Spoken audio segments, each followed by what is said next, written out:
जो कॉर्टिकोस्टेरॉइड है ना, इसका हमने असल में करना है, पहले मैकेनिज्म ऑफ एक्शन डिस्कस करना है। और ये आपका बहुत इम्पोर्टेंट है आपके जो लिहाज से एमसीक्यूज वगैरह तो चलो होते रहते हैं, ये लॉन्ग क्वेश्चन के लिहाज से बहुत इंपॉर्टेंट है इसका मैकेनिज्म ऑफ एक्शन किसका, कॉर्टिकोस्टेरॉइड में ग्लूकोकॉर्टिकॉइड का, खास तौर पर जो आपकी बुक के अंदर जो है डायग्राम में भी गिवन है, ठीक है ना। अब इसको स्टार्ट करते हैं। अच्छा, सबसे पहले होता ऐसे है कि मैं मैकेनिज्म इसलिए पहले करवा रही हूँ क्योंकि सबसे ज़्यादा इंपॉर्टेंट ये होता है और स्टार्ट में लेक्चर में सबसे ज़्यादा आपका फोकस डेवलप होता है, और इस वजह से बेहतर ये है कि हम सबसे मेजर चीज़ पहले कर लें। आपकी जो कोई रिस्क वगैरह है या कोई पिछले लेक्चर से रिलेटेड क्वेश्चन है वो हम बाद में करेंगे डिस्कस, पहले अभी हम इसको कर लेते हैं।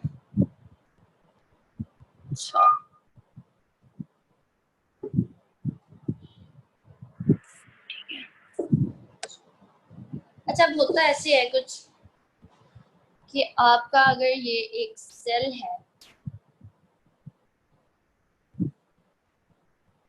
इसकी मेम्ब्रेन है,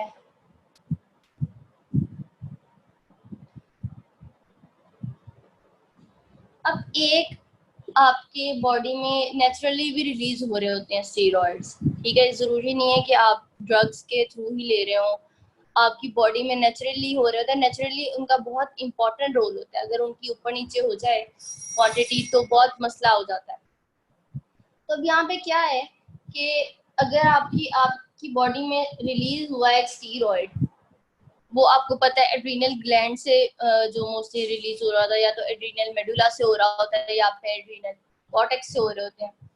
तो यहाँ से अब जब रिलीज होगा तो इसने जो ये तो है ना एक ड्रग की तरह कह लो या एक केमिकल है, ठीक है। अब इसने इस केमिकल ने कहीं जाके बाइंड होना है और उस बाइंडिंग होने के रिजल्ट में एक रिस्पॉन्स जनरेट होगा जिससे आपको उसके इफेक्ट्स मिलेंगे, ठीक है।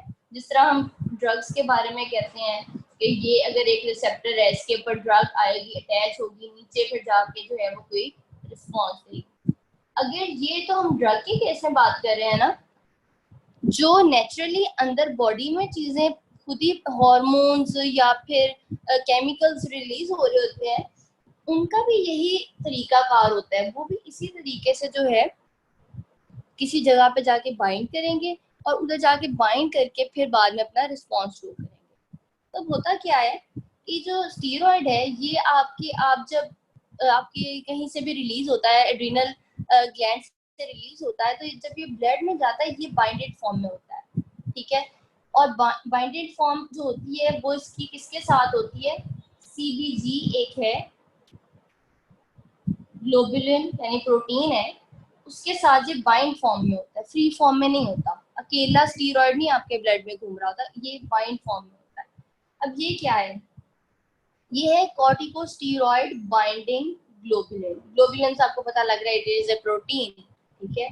तो ये स्टीरॉइड इसके साथ बाइंड होता है, बाइंड होके ये जो है ना मूव कर रहा होता है आपकी ब्लड स्ट्रीम में, और जब इसने एक सेल में जाना है तो क्या होगा, ये जो बाइंडिंग है ना ये डिसोसिएट हो जाएगी, ये अलग हो जाएगा, ये अलग हो जाएगा, अब अकेला स्टीरॉइड रह जाएगा। अब ये जो अकेला स्टीरॉइड है ना, जब ये अकेली फॉर्म में है सिर्फ तभी ये एक सेल के अंदर एंटर हो सकता है। जब ये प्रोटीन के साथ बाइंड है ना तब ये अंदर नहीं जा सकता, क्योंकि प्रोटीन्स जो होती हैं उनका साइज बड़ा होता है और वो इजीली सेल्स की मेम्ब्रेन से पास थ्रू नहीं हो सकती, ठीक है। अब क्या है कि हमारे पास स्टीरॉइड अंदर आ गया, उसने अपना एक्शन शो करना है ना, वो अंदर आ गया। अब अंदर आके जिस तरह हम ड्रग के लिए बात करते हैं कि जी उसको एक रिसेप्टर की जरूरत है, इसको भी रिसेप्टर्स की जरूरत है। अब आपने याद रखना है कि जो रिसेप्टर होते हैं ना स्टीरॉइड्स के लिए, वो सेल के अंदर होते हैं। मोस्टली हम कॉमनली जब ये न्यूरॉन्स वगैरह डिस्कस कर रहे होते हैं तो उसमें हमने न्यूरॉन्स के ऊपर रिसेप्टर बनाए होते हैं, लेकिन जो स्टीरॉइड्स के होते हैं ये इंट्रासेलुलर होते हैं, यानी साइटोसोल के अंदर, साइटोसोल में होते हैं, ठीक है। अब यहाँ पे एक रिसेप्टर है, इसका मैं आर लगा देती हूँ, are for receptor.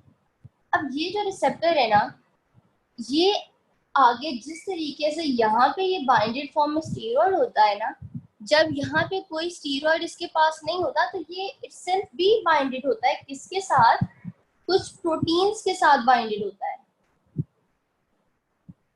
In proteins को हम क्या कहते हैं, इनको कहते हैं HSP90। ये क्या है, हीट शॉक प्रोटीन 90, ठीक है, उसका नाम है।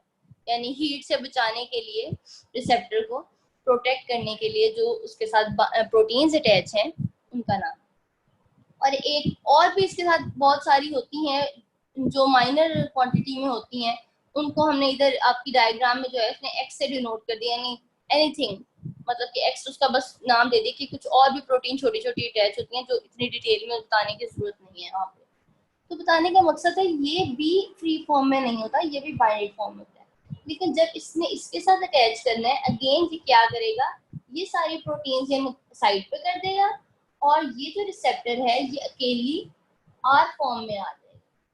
अब ये जब आर फॉर्म में आ जाएगा, मतलब कि अकेली फॉर्म में आ जाएगा, तो ये क्या करेगा, ये दोनों आपस में अटैच हो जाएंगे, कम्प्लेक्स बना देंगे।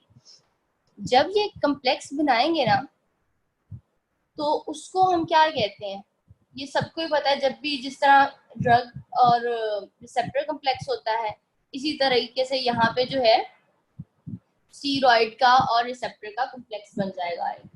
और ये जो कम्प्लेक्स है ये आगे क्या करेगा, इसे कहेंगे स्टीरॉयड रिसेप्टर कम्प्लेक्स, इस पूरे स्ट्रक्चर को। यानी जब यहाँ पे आर और एस आपस में अटैच हैं तो इसको हम क्या कहेंगे, स्टीरॉयड रिसेप्टर कम्प्लेक्स। ये मैं बस उसकी रिप्रेजेंट करने के लिए इस तरह लिख रही हूँ, आप पूरा लिखेंगे। अच्छा, अब ये क्या है कि अब हमारा जो स्टीरॉइड्स होते हैं इनका एक्शन कहाँ पे जाके होता है, इनका एक्शन होता है न्यूक्लियस के अंदर। ये सब काम हो रहा है साइटोसोल में, ठीक है। अब क्या है कि इसने, इस पूरी चीज ने अंदर जाना है न्यूक्लियस में, तो क्या होगा कि ये जाएगा डाइमर फॉर्म में। डाइमर क्या होता है, डाइमर उसको कहते हैं जब कोई दो मोनोमर्स यानी दो छोटे यूनिट्स होते हैं मिलके एक बड़ा यूनिट बना देंगे, मतलब आपस में अटैच होंगे, ये दोनों मिलके आपस में। तो यहाँ पे कहने का क्या मतलब है, दो इस तरह के जो होंगे ना आपस में अटैच होंगे, यानी कि यहाँ पे मैं आपको ड्रॉ करके दिखा देती हूँ। ये दो आर हैं, उनके साथ दो एस यानी दो स्टीरॉयड अटैच, यानी एक के साथ एक इस तरह इकट्ठे अटैच हो जाएंगे। ये किसी बॉन्ड, वीक बॉन्ड के साथ जो है ना उसके मदद से अटैच हो जाते हैं। इस पूरी चीज को क्या कहते हैं, डाइमर, ठीक है। ये आप कहीं भी पढ़ेंगे, इसका मतलब यही है कि दो छोटी जो चीजें हैं वो आपस में मिली हुई हैं। अच्छा, ये स्ट्रॉन्ग बॉन्ड से भी हो सकता है, वीक बॉन्ड से भी अटैच हो सकते हैं आपस में। अच्छा, अब ये होता है, अब इस पूरी चीज ने जाना है, अब मैं यहाँ पे जगह नहीं है इसलिए मैं यहाँ से ही आपको बता रही हूँ, ये वो सेल के अंदर ही रहा है, ठीक है। ये इसने न्यूक्लियस के अंदर जाना है डाइमर फॉर्म में। अच्छा, अब आप बुक में देखेंगे यहाँ पे ना स्टार्स बने हुए हैं। स्टार्स का मतलब होता है कि एक्टिवेटेड फॉर्म में। जब आप यहाँ पे देखेंगे ना, यहाँ पे कोई स्टार नहीं होगा, वो इसलिए क्योंकि यहाँ पे उसका स्टीरॉयड नहीं अटैच। जब उसका स्टीरॉयड अटैच हो जाएगा तो रिसेप्टर जो है वो एक्टिवेटेड फॉर्म में है। To show that this receptor is being activated, we draw a star over the receptor, ठीक है। अच्छा, अब इसने जो है इसके अंदर जाना है न्यूक्लियस के अंदर। अब न्यूक्लियस में आपको पता है डीएनए है, इसने डीएनए की एक ऐसी साइट पे जाना है, मैं इसको ना बड़ा करके इधर ले आती हूँ ताकि आपको भी ये देखिए, आपका ये जो है डीएनए, इसने क्या करना है, डीएनए के ऊपर आपको पता है जीन्स होती हैं मुख्तलिफ। तो यहाँ पे एक अगर हम बात करें, हम अभी फिलहाल जो है ग्लूकोकॉर्टिकॉइड्स की बात कर रहे हैं, तो यहाँ पे एक जीन है उसका नाम है GRE, जिसका मतलब है ग्लूकोकॉर्ड रिस्पॉन्स एलिमेंट, ठीक है। ये एक जीन्स है जो कि इधर डीएनए के ऊपर उसके सेल के अंदर पड़ा हुआ है। अब इस डाइमर ने क्या करना है, इस डाइमर ने इस जीन के पास जाना है, उसको अपना दिखाना है कि भाई मैं ये लेके आया हूँ स्टीरॉयड, तो तुम इसके मुताबिक जो है ना अपने अंदर चेंजेस कर लो। वो कहेगा ठीक है। अब वो क्या करेगा, अब आपको पता है डीएनए के से आगे क्या होता है, ट्रांसक्रिप्शन का प्रोसेस होता है ना, फिर उसके बाद ट्रांसलेशन होती है। तो मुझे बताइए ट्रांसक्रिप्शन और ट्रांसलेशन क्या होता है, 2-3 लफ्जों में बस।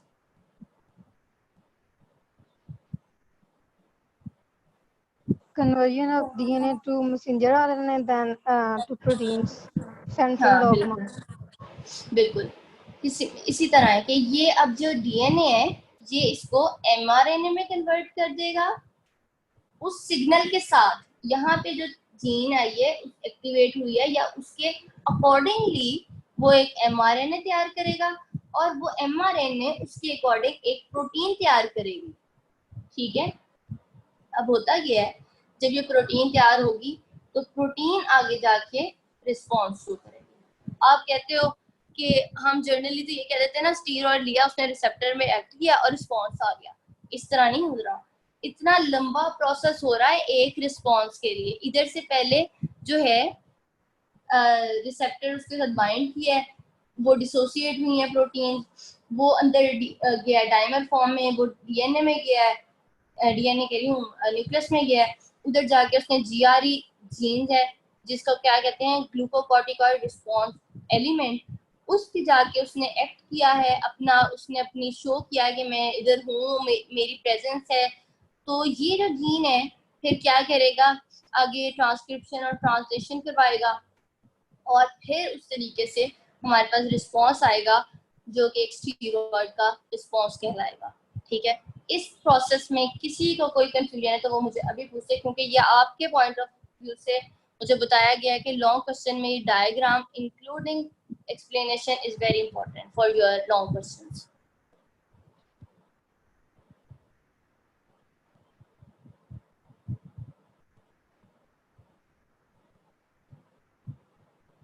ओके, मुझे लगता है फिर हम आगे चलते हैं।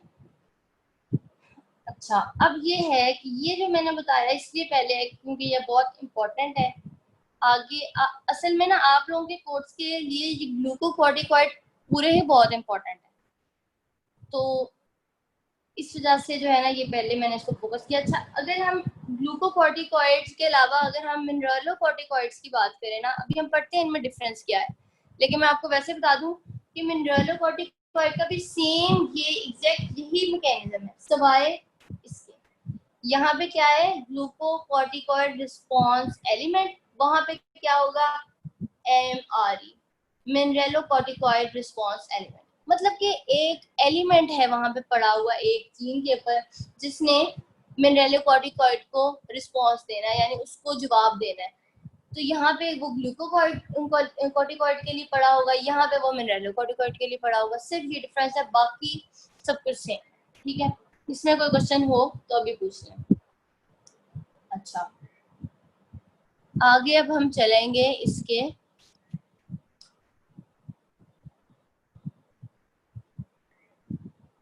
जो इफेक्ट्स हैं उनकी तरफ।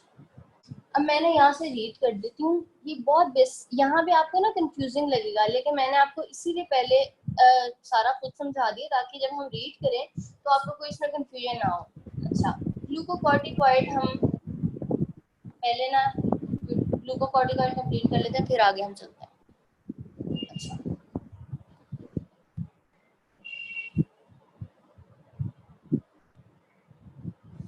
अच्छा ग्लूकोकॉर्टिकॉइड में ये क्योंकि कॉर्टिकोस्टेरॉइड की सब टाइप है, तो क्या है कि ये एंटर करते हैं सेल में और बाइंड करते हैं साइटोसोलिक रिसेप्टर्स में, यानी कि वो रिसेप्टर जो साइटोसोल में पड़े हुए हैं, और फिर ट्रांसफर करते हैं उस स्टीरॉइड को इनटू द न्यूक्लियस। देखो यहाँ कितनी सीधी लाइन में उसने ये सब कुछ बता दिया, हालांकि इतना सीधा हो नहीं रहा, और जब आप यहाँ से सीधी लाइन पढ़ोगे और बाद में आप वो डायग्राम देखोगे तो आपको कुछ समझ नहीं आएगा, इस वजह से मैंने आपको जो है ना पहले वो डायग्राम बताया।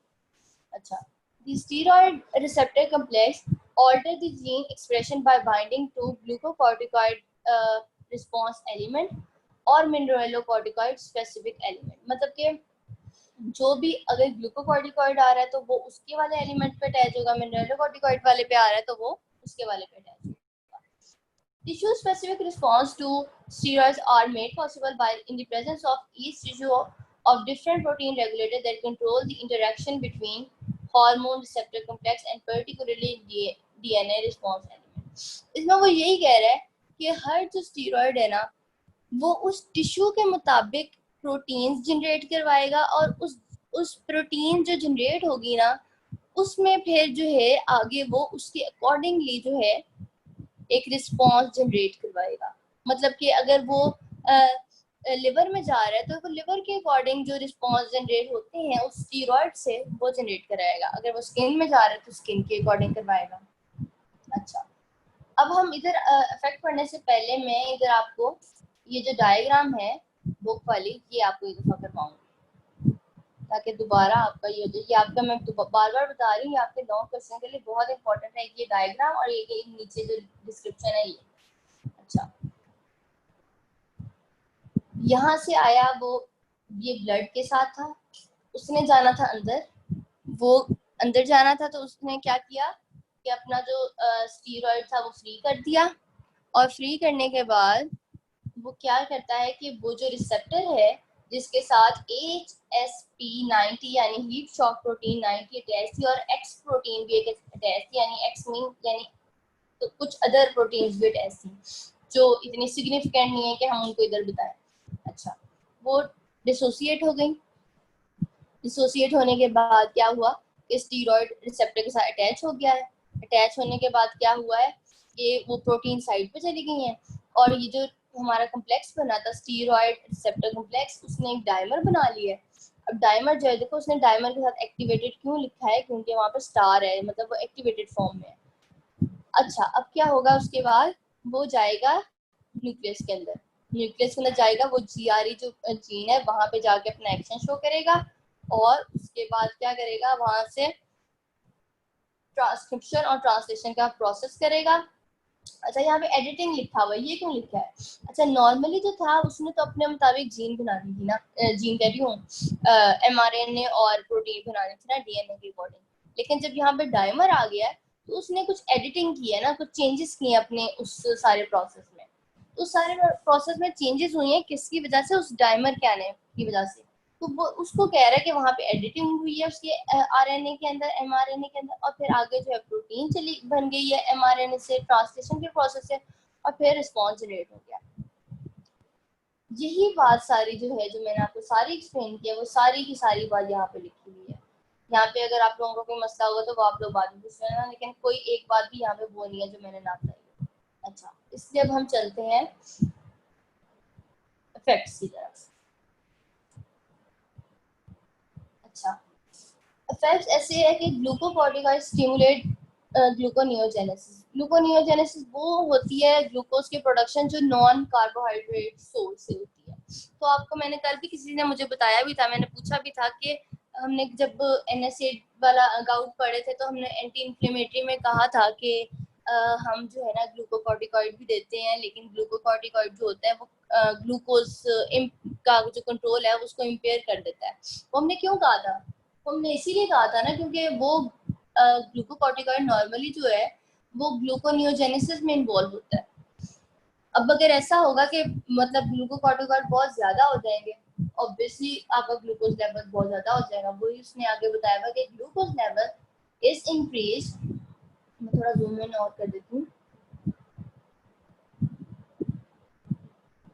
अच्छा, ग्लूकोज लेवल इज इंक्रीज और साथ में क्या है कि प्रोटीन जो मसल्स की प्रोटीन है वो भी कैटाबोलाइज होने लग जाती है, मतलब कि उनकी ब्रेक डाउन होने लग जाती है। क्योंकि जो ग्लूकोनियोजेनेसिस है वो तो मुख्तलिफ तरीके से होती है ना, बस ये है कि वो कार्बोहाइड्रेट सोर्स नहीं होना चाहिए, तो वो प्रोटीन से हो रही है यहाँ पे, तो ब्रेक डाउन उसकी हो जाएगी प्रोटीन की। आगे क्या है, अब देखो जब आपकी बॉडी में इंसुलिन ज्यादा हो रहा है तो ऑब्वियसली बॉडी ने अपने अपने आप को स्टेबल रखने के लिए इंसुलिन ज्यादा करनी है ना। कि मतलब कि इंसुलिन का मकसद क्या होता है? ग्लूकोज लेवल को एक मेंटेन स्टेट में रखना, मेंटेन रेंज में रखना।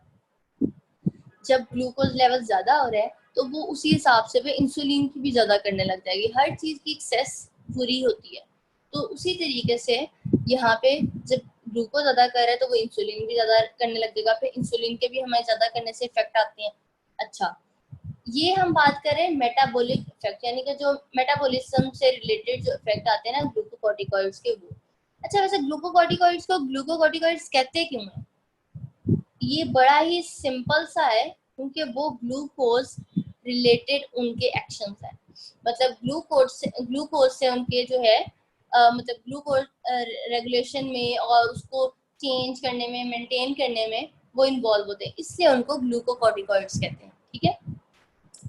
Both lipolysis and lipogenesis, lipolysis क्या होती है कि ब्रेक डाउन हो रही होती है फैट्स की, और लिपोजेनेसिस क्या होता है, इसमें यही होता है कि जनरेशन हो रही होती है बहुत सारे जो होते हैं सब्सटेंसेस की, process of fatty acid and triglyceride synthesized from glucose and other substances. यानी कि अब आपकी बात देखो, यहाँ पे ग्लूकोज ज्यादा हो रहा है, ग्लूकोज ज्यादा होता है ग्लूकोकॉर्टिकॉइड्स की वजह से। अब जब वो ज्यादा हो रहा है तो उससे क्या हो रहा है कि हम उस ग्लूकोज को आगे फर्दर फैटी एसिड और ट्राइग्लिसराइड सिंथेसाइज करवा रहे हैं, मतलब बॉडी हमारी करवा रही है।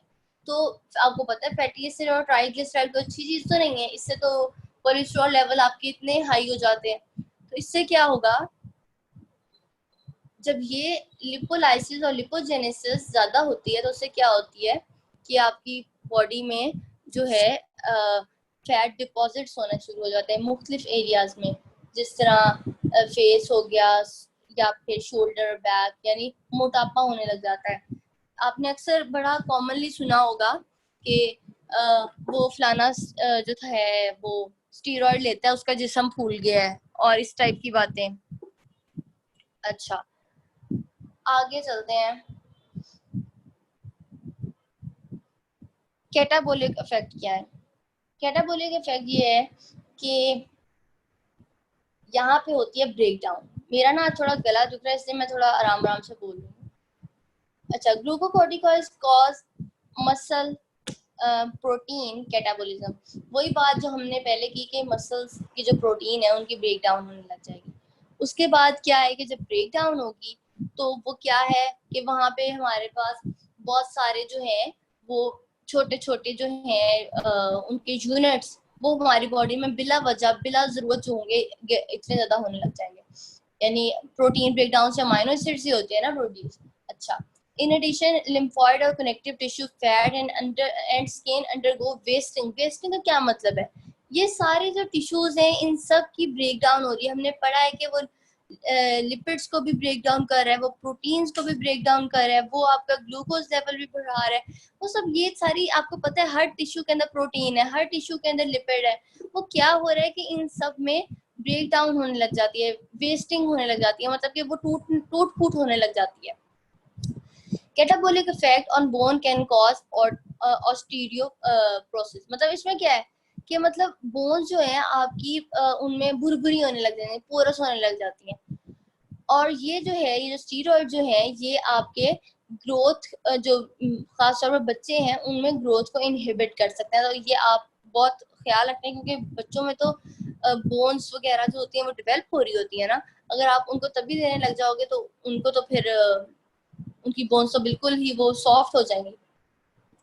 अच्छा, इम्यूनोसप्रेसेंट इफेक्ट क्या है, यानी इम्यून सिस्टम रिलेटेड क्या इफेक्ट्स होते हैं इनके?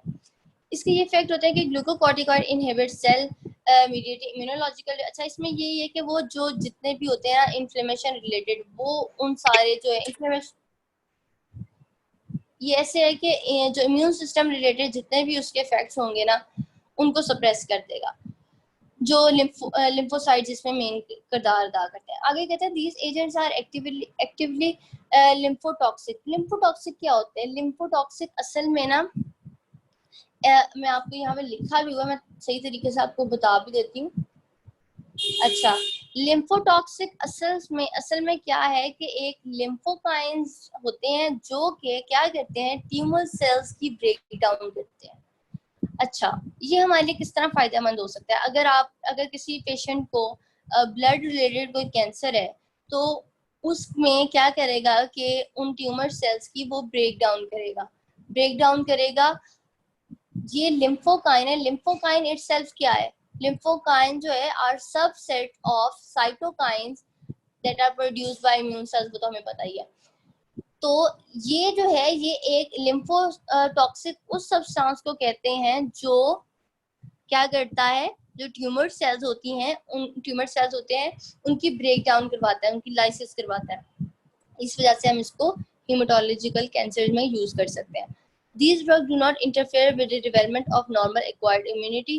अच्छा, ये वो कहता है कि acquired immunity कौन सी होती है, जो आप वैक्सीन के थ्रू लेते हो, या फिर जिस तरह वो जो होती है पैसिव इम्यूनिटी जिसको कहते हैं, कि आपके अंदर कोई बीमारी गई है, आप मतलब कि कोई जर्म्स गए हैं, आप उनके रिस्पॉन्स में जो एंटीबॉडीज बना लेते हो या मेमोरी सेल्स बना लेते हो, उसके साथ ये कोई इंटरफेयर नहीं करती, उस मसले को ये कोई खराब नहीं करती, उस काम को खराब नहीं करती। लेकिन जो डिले, जो आपकी ऑर्गन ट्रांसप्लांट जब होती है ना, तो जब आपने देखा होगा कि अगर एक पेशेंट का ऑर्गन ट्रांसप्लांट होता है, तो आपको पता है वो किसी और पेशेंट का ऑर्गन ले रहा है ना, तो उसमें क्या होता है कि आपके पास चांसेस होते हैं कि वो जो बंदा है उसके अंदर रिएक्शंस आ सके, कि वो उसकी बॉडी ये समझे कि ये फॉरेन थिंग है या फॉरेन ऑर्गन है, ये मेरी बॉडी का अपना हिस्सा नहीं है, तो मैं इसके अगेंस्ट जो है ना एक्शन लूँ, और वो उसको तबाह करने पे तुल जाएगा। ठीक है, लेकिन हम उस केस में ये स्टीरॉइड्स क्यों देते हैं,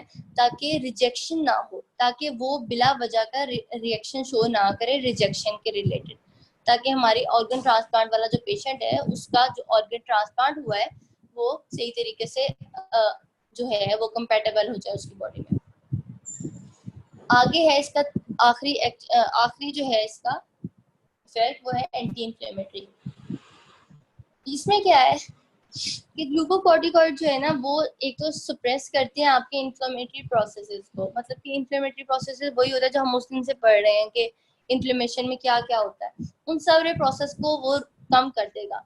दीज ड्रग इंक्रीज न्यूट्रोफिल्स, ये बात आपने इंपॉर्टेंट याद रखनी है कि ये जो ड्रग्स हैं न्यूट्रोफिल्स को तो इंक्रीज करती हैं, लेकिन बाकी सारे जो होते हैं ना inflammatory cells, lymphocyte, eosinophil, basophil, monocytes, इन सब को जो है ना वो डिक्रीज करती है। आगे हमने एक और भी पढ़ा था कि ल्यूकोसाइट जो है वो माइग्रेशन में जो है उसका बहुत मतलब कि जाहिर बात है, ल्यूकोसाइट ने अगर किसी इंजरी वाली जगह पे जाना है तो उसको माइग्रेशन की तो जरूरत है ना, वो असेंबली के साथ, वो जो माइक्रोट्यूब्यूल्स के असेंबली के साथ, तो ये उनकी माइग्रेशन भी रोकता है। ठीक है, अब आपने इन सबको याद कैसे करने हैं, आपने इनके बना लेने पॉइंट्स, इसमें कोई इसको पैराग्राफ को रट्टा मारने की जरूरत है, आपने पॉइंट्स बना लेने। एक क्या कहते हैं, increase neutrophils, decrease this migration of leukocyte. चौथा क्या है कि फॉस्फोलाइपेज A2, ये जो एंजाइम हमने पढ़ा था, ये कहाँ से आता है, आपको याद होगा कि जब फॉस्फोलिपिड जो लेयर होती है आउटर सेल मेम्ब्रेन होती है, उससे उसको कन्वर्ट करता है किसमें, अर्किडोनिक एसिड में कन्वर्जन के लिए ये वाला एंजाइम रिक्वायर होता है, और वो अर्किडोनिक एसिड का आपको पता ही है फिर आगे वो कितना इन्फ्लेमेटरी प्रोसेसेस में इन्वॉल्व होता है, आगे प्रोस्टाग्लैंडिन वगैरह रिलीज करता है। तो यहाँ पे वो उसकी उस एंजाइम की भी इनहिबिशन कर रहा है।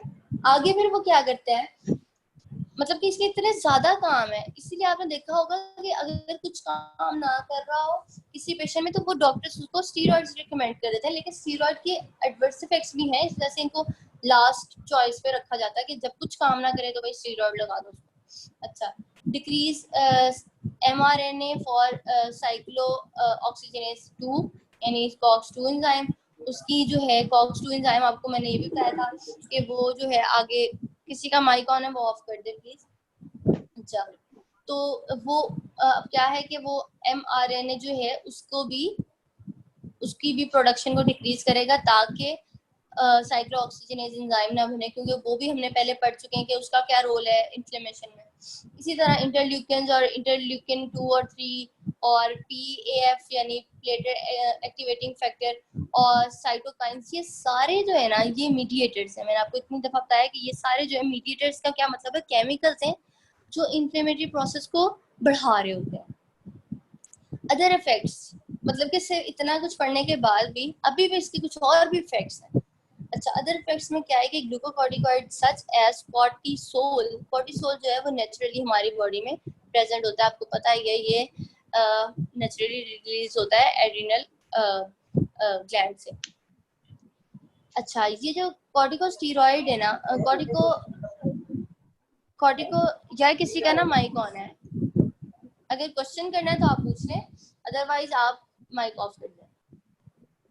अच्छा, glucocorticoids such as cortisol are required for normal renal excretion. ये आपने पढ़ा भी होगा, अगर आपने डायूरेटिक्स वगैरह वाला चैप्टर पढ़ा होगा फिजियो में, तो उसमें इसका कितना इंपॉर्टेंट रोल होता है रीनल एक्सक्रीशन में। अच्छा, glucocorticoids also have effect on CNS. इसका जो है ना सीएनएस पे भी इफेक्ट होता है, और सीएनएस पे इफेक्ट क्या होता है कि वो बिहेवियरल चेंजेस करता है जब आप उसको लार्ज अमाउंट में देते हो। इसके अलावा क्या करते हैं, ये जो स्टीरॉइड्स हैं यानी ग्लूकोकॉर्टिकॉइड जिनकी हम स्पेसिफिकली अभी बात कर रहे हैं, ये आपकी गैस्ट्रिक सिक्रीशंस को बढ़ा देते हैं। तो ऑब्वियसली जब गैस्ट्रिक सिक्रीशन को बढ़ाएगा तो अल्सर फॉर्मेशन तो होगी ना, क्योंकि ससेप्टेबल हो जाएगी बॉडी। तो यहाँ पे लिखा हुआ है डिक्रीज रेजिस्टेंस टू। अच्छा, अब यहाँ पे इसने इस तरह से लिखा हुआ है कि बंदा कंफ्यूज, डिक्रीज रेजिस्टेंस टू लिखने की बजाय बस डायरेक्ट कह देता कि इट प्रमोट अल्सर फॉर्मेशन, लेकिन उसने लिखा है कि रेजिस्टेंस को डिक्रीज करता है, यानी कि उसके बनने के चांसेस हैं उसको एक तरह से बढ़ा रहा है, यानी उनको रेजिस्टेंस उसकी कम कर रहा है।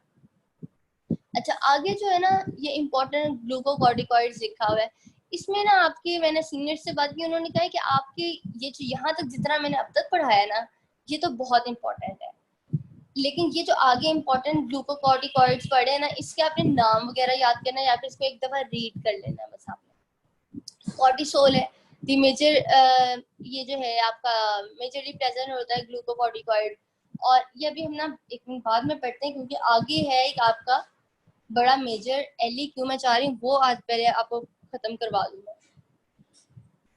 वो कौन सा है भला?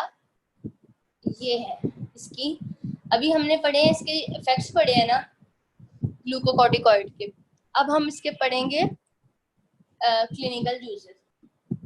अच्छा, क्लिनिकल यूजेस में क्या होता है कि जो एड्रीनल डिसऑर्डर है, आपको पता है कि जो आपका एड्रीनल ग्लैंड है इसके दो हिस्से होते हैं, एड्रीनल कॉर्टेक्स और एड्रीनल मेडुला।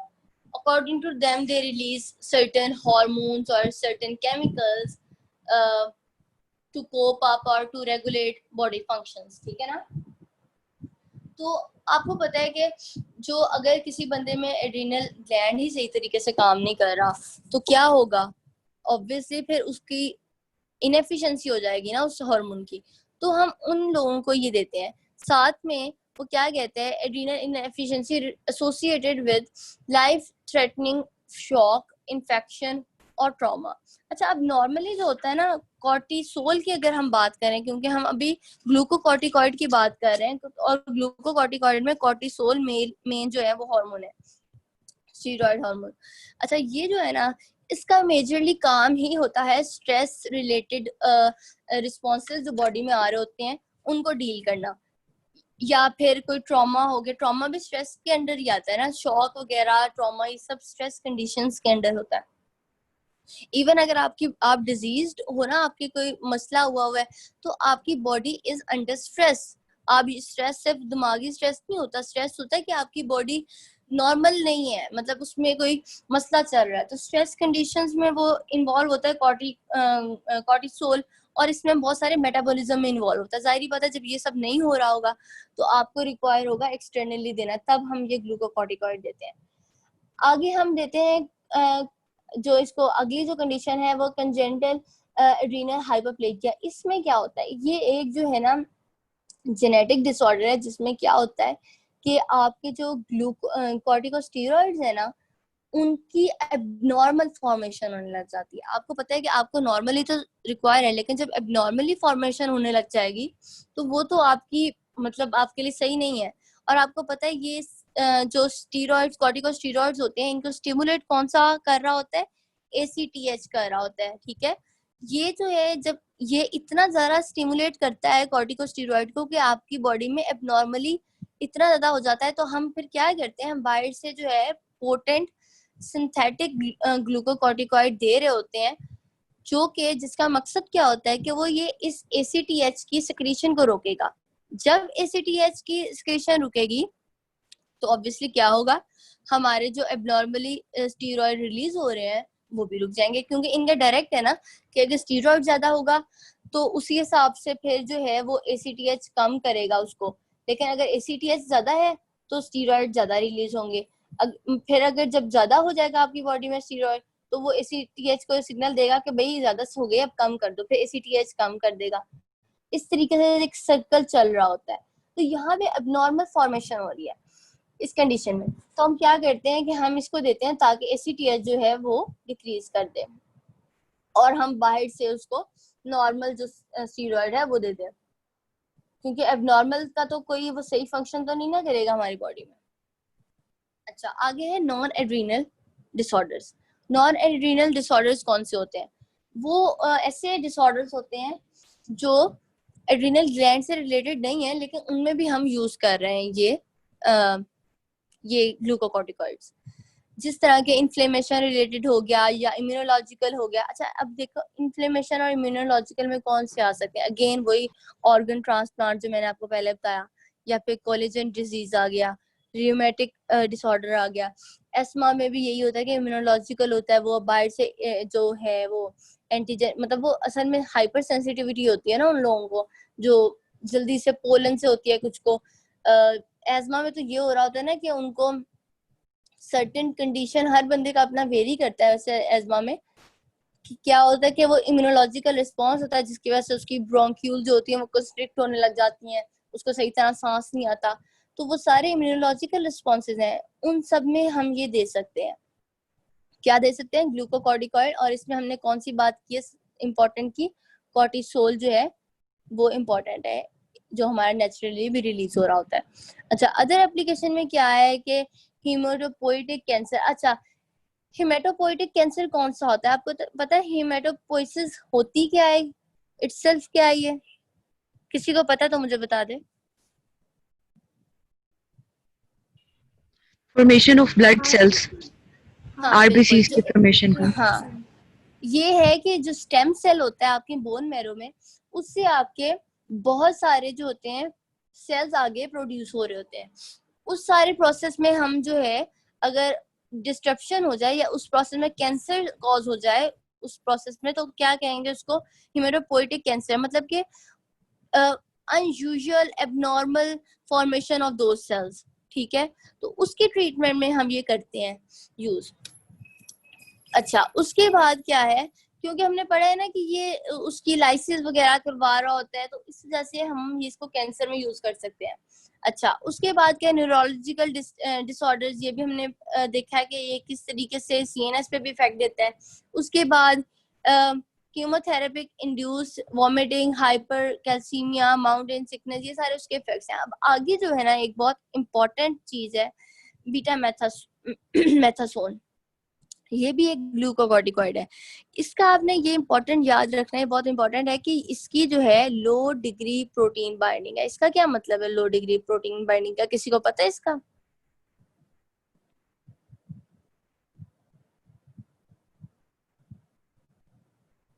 नहीं पता? अच्छा, प्रोटीन बाइंडिंग ये होती है, ये बल्कि मैं ना आपको लिख के बताती हूँ ताकि आपको ना ज्यादा अच्छा समझ आए, क्योंकि ये फार्मेसी रिलेटेड थोड़ी टर्म है, तो शायद आप लोगों को इतना ना समझ आएगा मैं जुबानी बताऊं।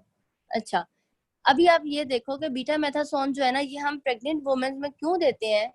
अगर उसकी प्री मेच्योर लेबर हो रही है, यानी कि बिफोर टाइम जो है लेबर इंड्यूस हो रही है, तो हम क्या करेंगे, उसके जो मतलब फीटल है उसके लंग डेवलपमेंट नहीं हुई सही तरीके से, तो हम चाहते हैं कि उसकी डेवलपमेंट को जल्दी जल्दी जो है वो करवा सकें, या फास्टन करवा सकें, या तेज करवा सकें।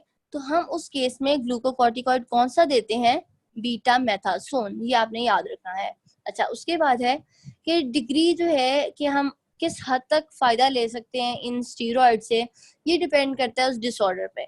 और इनकी टॉक्सिसिटी जो है ना हो जाती है अगर आप इसको क्रॉनिकली दें, मतलब कि आप सालों लेते हैं तो ऑब्वियसली आपका फिर असर तो होगा। और वैसे भी स्टीरॉइड बिला वजह नहीं लेने चाहिए, क्योंकि इनके मल्टीपल इफेक्ट्स है ना, इफेक्ट्स भी मल्टीपल हैं, फिर जिस चीज के इफेक्ट अगर मल्टीपल है तो उसके साइड इफेक्ट भी मल्टीपल होंगे। लेकिन ये जिस तरह एक तो बना हुआ है ना, बहुत ही ज्यादा मिसकंसेप्शन बना हुआ है कि भाई स्टीरॉइड लेना ही नहीं है, ये तो ये कर देगा वो कर देगा, ऐसा नहीं है। इसके बहुत अच्छे इफेक्ट्स भी हैं, लेकिन ऑब्वियसली अगर आप किसी भी चीज को बगैर जरूरत यूज करोगे तो उसके साइड इफेक्ट तो आएंगे। अच्छा, ये प्रोटीन बाइंडिंग वाली मैं चीज अभी आपको एक्सप्लेन करती हूँ, लेकिन पहले मैं ये टॉक्सिसिटी खत्म कर लूँ। अच्छा, टॉक्सिसिटी में क्या होता है कि most of the toxic effects of glucocorticoids are predictable. जाहिर बात है, वो कह रहे हैं कि आपने ऊपर क्लिनिकल यूजेस पढ़ लिए तो आपको उसी से अंदाजा लगा लोगे कि जब वो चीजें एक्सेस में हो जाएंगी तो वो क्या असर दिखाएंगी। आपका मकसद, आपको अगर फॉर्मा आसान याद करवाने का तरीका बताऊं तो आपने इसको क्लिनिकल यूजेस और इसके इफेक्ट्स को अच्छी तरह कर लो ना, तो आप उसी से उसकी टॉक्सिसिटी और एडवर्स इफेक्ट खुद से निकाल सकते हो, मतलब मिलते जुलते। देखो, अब उसकी हमने पहले कहा था कि ग्रोथ इनहिबिशन करता है वो बच्चों में, ये हो गया एक इफेक्ट। डायबिटीज क्यों कर रहा है, हमने बताया था कि वो क्योंकि उसका रोल ग्लूकोन न्यूरोजेनेसिस में होता है। मसल वेस्टिंग क्यों करता है, क्योंकि वो मसल्स की प्रोटीन को ब्रेक डाउन करता है। ऑस्टियोपोरोसिस क्यों होता है, क्योंकि वो जो है हमने पढ़ा था कि वो बोन्स को पोरस कर देता है, उनको वीक कर देता है, क्योंकि उसने कैल्शियम वगैरह जो उधर से वो निकलवा देता है। सॉल्ट रिटेंशन हो जाती है। साइकोसिस हमने पढ़ा कि उसका सीएनएस पे इफेक्ट है, बिहेवियरल चेंजेस करवाता है। तो जाहिर बात है अगर आप ज्यादा लोगे साइकोसिस हो जाएगा। आगे वो ये बात करता है कि हम बजाय के पूरे सिस्टम में, मतलब पूरी की गोली खाने के बजाय, अगर आपको एजमा का पेशेंट है आपके पास, तो आप उसको एरोसोल दे दो, नेजल स्प्रे दे दो, बजाय कि आप स्टीरॉयड उसको इनटेक करवाओ, आप उसको लोकली दे दो ना उस जगह पे, ठीक है। और दूसरा, आगे वो बड़ी इंपॉर्टेंट एक बात करता है कि ये जो स्टीरॉयड है, इनको आप, ये जो है ऐसे नहीं करना चाहिए कि यहाँ पे है, मैं पढ़ ही देती हूँ पूरा। अच्छा, यहाँ पे पहले वो कह रहे हैं एक तो लोकल एप्लीकेशन, उसके बाद कहता है alternate day therapy to reduce pituitary suppression. अगर सप्रेस हुआ है पिट्यूटरी ग्लैंड, तो उसके ऑल्टरनेट डेज पे हम वो भी उसमें भी थेरेपी में देते हैं। Tapering the dose soon after achieving the therapeutic. अच्छा, टेपरिंग का क्या मतलब होता है? जब भी आप कोई ऐसी दवाई देते हो ना जिसका आपका होता है कि अगर आप उसको फौरन छोड़ दोगे तो उसके एडवर्स इफेक्ट आ जाएंगे, आपकी बॉडी दोबारा से उसी कंडीशन में चली जाएगी। तो हम इस केस में क्या करते हैं, इस केस में हम ऐसे करते हैं कि उस डोज को आहिस्ता आहिस्ता थोड़ा थोड़ा करके रिड्यूस करते हैं, मतलब आधी कर दी, फिर आधी कर दी, उसकी स्ट्रेंथ कम कर दी। पहले अगर 50 मिलीग्राम थी, अब 20 मिलीग्राम ले ली। इस तरीके से हम इसको कहते हैं टेपरिंग द डोज, ठीक है। To avoid renal insufficiency in patient who have long term therapy. अच्छा, रीनल बोल दिया मैंने। अच्छा, एड्रीनल इनएफिशिएंसी यानी कि जिनका एड्रीनल ग्लैंड सही तरीके से काम नहीं कर रहा, उनको अगर आपने लॉन्ग टर्म थेरेपी दी है ना, तो उसके बाद उनको आपको स्ट्रेस डोज जो है ना वो देनी पड़ेगी, अगर वो किसी इलनेस या फिर किसी सर्जरी करवाने जा रहे हैं। वो क्यों? क्योंकि आपको पता है, मैंने आपको पहले बताया कि ये जो ग्लूकोकॉर्टिकॉइड है, इनका मेजर रोल ही स्ट्रेस रिलेटेड रेगुलेशन करवाना है। मतलब कि अगर आपकी बॉडी अंडर स्ट्रेस है तो उसमें उसने कोप अप करवाना है बॉडी को, उसको क्या कहते हैं, स्ट्रेस को किसी तरीके से कम करवाना है। तो जाहिर बात है अगर उसके अंदर कोई सीरियस इलनेस चल रही है उसकी बॉडी में, या फिर वो कोई मेजर सर्जरी करवाने जा रहा है, पता है आपको सर्जरी में तो आपका जो है बड़ा ससेप्टेबल होते हो ना आपकी बॉडी, क्योंकि वो खुली होती है सारी, उसने कट लगाए होते हैं, हर जगह से ब्लड निकल रहा होता है, आपके जर्म्स एनवायरनमेंट से आपकी बॉडी में डायरेक्ट अंदर जा सकते हैं। तो आप इन पेशेंट्स में जिनमें पहले ही एड्रीनल इनसफिशिएंसी है, तो उन पेशेंट में आप स्ट्रेस डोज देते हो। स्ट्रेस डोज वो कहते हैं उन पेशेंट को देते हैं जिनमें पहले ही इनएफिशिएंसी होती है इस ग्लैंड की, यानी वो सही तरीके से काम नहीं कर रहा होता और आगे उन्होंने किसी स्ट्रेस कंडीशन में जाना होता है, यानी किसी इलनेस या किसी सर्जरी में वो गुजर रहे होते हैं। अच्छा, patient who are being drawn from corticosteroid after protecting use should given taper story. अच्छा, अब ये बात क्या कर रहा है वो, यहाँ पे आखिरी 3-4 लाइनों में वो ये बात कर रहा है कि अगर किसी बंदे को आपने बड़ा लॉन्ग प्रोटेक्टेड यूज का क्या होता है, प्रोटेक्टेड यूज का मतलब ये होता है कि आप बहुत लॉन्ग टर्म आपने दिया है उसको, काफी महीने या साल तक आपने उसको दिया है ग्लूकोकॉर्टिकॉइड, और अब क्या है कि अब आप छुड़वाना चाहते हैं, तो अब आप उसको आहिस्ता आहिस्ता छुड़वाओगे। किस तरीके से कि उसकी मतलब डोज आधी आधी करते जाओगे, कम करते जाओगे, इस तरीके से कम करोगे ताकि उसका जो नॉर्मल एड्रीनल फंक्शन है वो खुद से काम करना स्टार्ट कर दे। अगर आप फौरन छोड़ दोगे ना, तो फौरन क्या होगा, वो तो बाहर से आने वाली दवाई पे डिपेंडेंट था ना, अंदर वाला सारा सिस्टम। अगर आप अचानक से छोड़ दोगे, आपका अपना एड्रीनल ग्लैंड कोई हार्मोन प्रोड्यूस ही नहीं कर रहा, कोई स्टीरॉयड प्रोड्यूस ही नहीं कर रहा, तो आपकी बॉडी फिर से वैसी कंडीशन चली जाएगी। तो आप क्या करते हो कि उसकी बॉडी की एक आदत छुड़वाने के लिए कि वो बाहर वाली दवाई पे जो है वो डिपेंडेंट ना रहे, आप क्या करते हो आहिस्ता आहिस्ता करके छोड़ते हो, ताकि जो अंदर वाला एड्रीनल ग्लैंड है वो अपना फंक्शन वापस आहिस्ता आहिस्ता थोड़ा थोड़ा स्टार्ट करना। ठीक है, वो उसी तरह है जिस तरह आप नॉर्मली बात करते हो कि कोई आदत आपने छोड़नी है तो उसको स्लोली छोड़ो। अगर आप फौरन, जिस तरह स्मोकिंग वगैरह लोग करते हैं, इनको कहते हैं आप फौरन नहीं छोड़ सकते तो ना छोड़ो, आप पहले 4 सिगरेट पी रहे थे, आप 2 कर दो, ताकि आपकी बॉडी के अंदर जो आपकी क्रेविंग्स हैं या आपकी जो बॉडी, आपको जो फीलिंग आती है कि नहीं मैंने पीना है, सिगरेट पीना है, तो वो जो है वो आहिस्ता आहिस्ता आप उसको कम करते जाओ। तो वही काम हम यहाँ पे स्टीरॉयड पे कर रहे हैं। अब मैं आपको ये बता दूं कि ये प्रोटीन बाइंडिंग लो होना का क्या मतलब होता है। एक्सक्यूज मी आंटी, जी बोले। आप ये स्ट्रेस डोज को रिपीट कर दें। अच्छा यार, स्ट्रेस डोज एक ऐसी डोज होती है जो हम उन पेशेंट्स में देते हैं, अगर देखो आपका एड्रीनल फंक्शन नॉर्मल है, आप अगर खुदा ना खास्ता किसी सर्जरी में जाते हो तो आपको नहीं रिक्वायर कि वो आपको कोई स्टीरॉयड दे, लेकिन क्योंकि आपके अंदर नॉर्मली पहले ही स्टीरॉयड्स जो हैं जो स्ट्रेस मैनेजमेंट के लिए प्रेजेंट है, यानी स्ट्रेस कंडीशन के लिए प्रेजेंट है, वो पड़े हुए हैं, वो काम करेंगे अपना।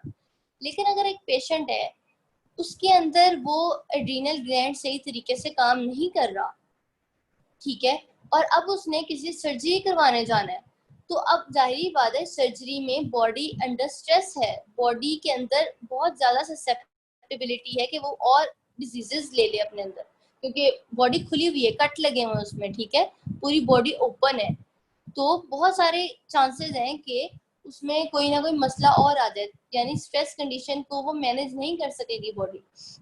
तो इस केस में अगर एड्रीनल इनएफिशिएंट पेशेंट है तो हम उसमें क्या करेंगे, उसमें स्ट्रेस डोजेस देंगे, उसको थोड़ी सी स्ट्रेस के लिए, मैनेजमेंट के लिए उसको डोज देंगे ताकि उसकी बॉडी कोप अप कर सके ड्यूरिंग दैट सर्जरी और during that illness. Thank you. ठीक, कोई मसला नहीं। अच्छा अब हम बात करते हैं, मैं आपको बताने लगी थी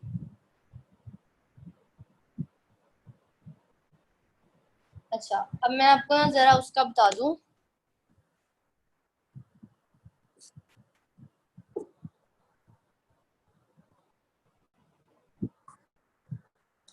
कि प्रोटीन बाइंडिंग क्या होती है और बीटा मेथासोन का वो क्या बात कर रहा था।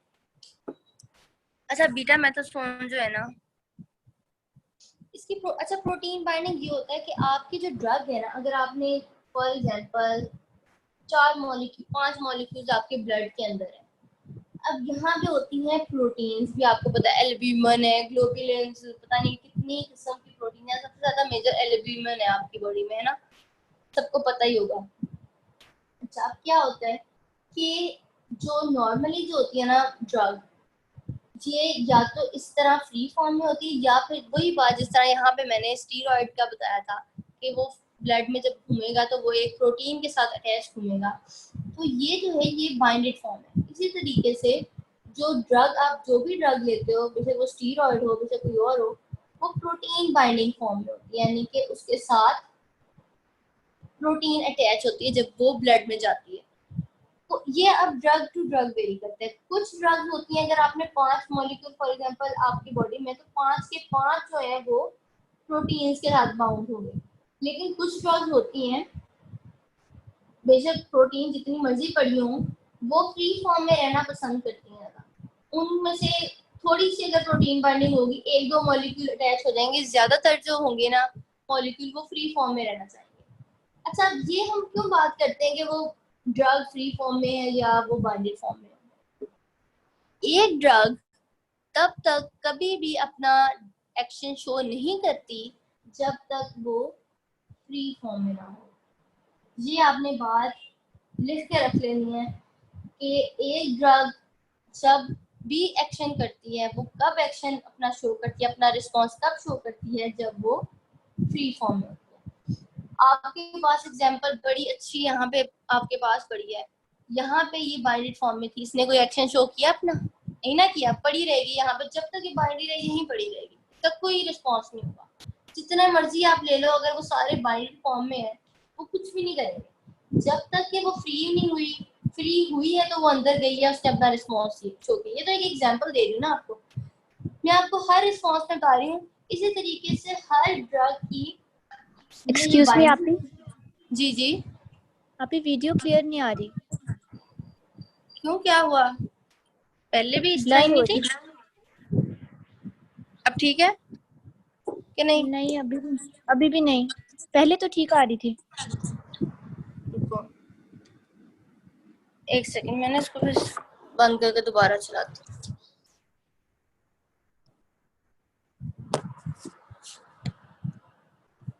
अब ठीक है? नहीं ठीक है। नहीं, अगर नहीं ठीक है मुझे बताओ, मैं कुछ और हल निकालूं। क्योंकि मेरे सामने लैपटॉप पड़ा है तो मुझे तो लैपटॉप में तो सही नजर आ रही है अपनी स्क्रीन। अभी हमें भी ठीक नजर आ रही है, मुझे सही आ रहा है स्क्रीन पे नजर। अच्छा चलो ठीक है। अच्छा अब ये है, मैं बताने ये लगी थी आप लोगों को कि फ्री फॉर्म में होती है तो रिस्पॉन्स शो करती है। अच्छा अब अगर एक ड्रग है, उसकी ये प्रोटीन बाइंडिंग कैपेसिटी बहुत ज्यादा है, तो क्या होगा कि वो उसका रिस्पॉन्स इतनी जल्दी नहीं आएगा, क्योंकि वो प्रोटीन बाइंड हुई है ना। वो जब आहिस्ता आहिस्ता रिलीज करेगी अपनी, अलग होगी प्रोटीन और ड्रग अलग होगी, तब वो रिस्पॉन्स शो करेगी। तो यहाँ पे उसने बीटा मेथासोन का क्या बताया है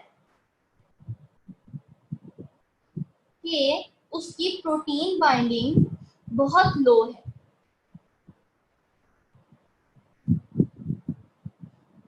अगर प्रोटीन बाइंडिंग लो है तो इसका क्या मतलब है कि आपको थोड़ी ड्रग देनी पड़ेगी, क्योंकि वो ऑलरेडी फ्री फॉर्म में है। तो फ्री फॉर्म में है तो वो जल्दी रिस्पॉन्स देगी। अगर आप एक ड्रग देते हो 100 मिलीग्राम, उसमें से 50 मिलीग्राम जो है आपकी वो चली जाती है, उसमें प्रोटीन बाइंडिंग हो जाती है, तो 50 मिलीग्राम ही बाकी जो है वो असर दिखाएगी ना, क्योंकि वो फ्री फॉर्म में है, बाकी तो बाइंडेड फॉर्म में है। तो यहाँ पे वो बात कर रहा है कि ये जो है ना, इसकी प्रोटीन बाइंडिंग बहुत थोड़ी है। फॉर एग्जांपल अगर 100 मिलीग्राम आप ड्रग लेते हो ना, तो 90 मिलीग्राम फ्री रहती है, यानी फ्री वो यानी रिस्पॉन्स देगी। तो इसलिए वो कह रहा है कि आपको बस थोड़ी सी आप उसको ड्रग दोगे और जो है वो जल्दी जल्दी रिस्पॉन्स देगी, और जल्दी से वो क्या कहते हैं आपके जो प्रेग्नेंट वुमेन है उसका फीटल की जो लंग डेवलपमेंट है वो करवा देगी जल्दी से। सिर्फ ये बात है, ये आपको बस मैं समझने के लिए बताया ताकि आपको क्यूरियोसिटी ना हो कि ये होती क्या है प्रोटीन बाइंडिंग। ये आपके मेरे ख्याल में नहीं, बस आप ये याद रखो कि इसकी लो बाइंडिंग होती है, और वो क्या होती है कि वो फ्री फॉर्म में ज्यादा होती है अपना रिस्पॉन्स शो करने के लिए। ठीक है? अच्छा किसी को इधर तक कोई प्रॉब्लम है तो पूछ ले। अब आगे हम बात करेंगे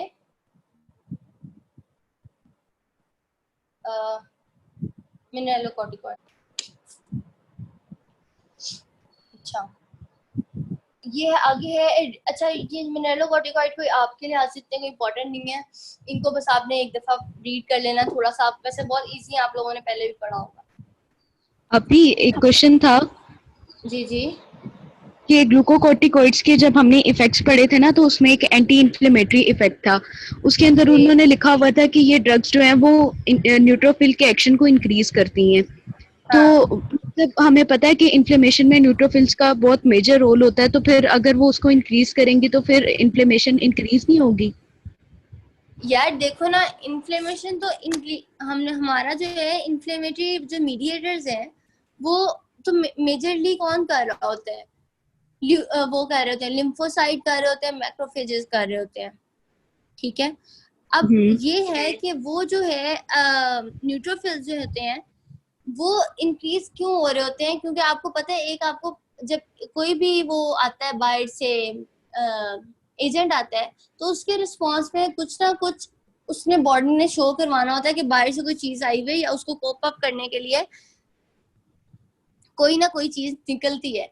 तो वो उस तरीके से न्यूट्रोफिल्स तो ज्यादा हो रहे हैं, लेकिन हमारा जो बेसिक कंसर्न है वो इन्फ्लेमेशन में है। वो जो आप बात कर रहे हो ना, वो बात है कि बॉडी का मतलब उसका डिफेंसिव मैकेनिज्म में बात कर रहे हो कि मतलब अगर आपको कोई मसला हुआ है तो वहां पे वाइट ब्लड सेल्स आएंगे और सब कुछ, लेकिन इन्फ्लेमेशन पर्टिकुलरली इन्फ्लेमेशन में जो है वो मीडिएटर जो रिलीज होते हैं, जो आगे ये साइटोकाइंस वगैरह रिलीज करते हैं, इंटरल्यूकिन्स रिलीज करते हैं और प्रोस्टाग्लैंडिन वगैरह, वो कौन करवा रहे होते हैं? वो ये लिम्फोसाइट वगैरह करवा रहे होते हैं। वो ये ज्यादा जो है ये मैक्रोफेजेस और ये पॉलीमॉर्फोन्यूक्लियर ल्यूकोसाइट्स ये करवा रहे होते हैं। इसमें न्यूट्रोफिल्स का इतना उस तरीके से रोल नहीं है, अलबत्ता न्यूट्रोफिल्स का उस तरीके से रोल है कि वो अगर एलिमिनेट करवाना चाहते हैं या फिर वो बॉडी को जो है बॉडी के जो बाहर से आई फॉरेन मटेरियल है उसके साथ उसको फाइट करना चाहते हैं, वो उसका उसमें रोल है। ठीक है अभी, थैंक यू। अच्छा, अब मैं आपको बताने लगी थी क्या, हाँ यहाँ पे था,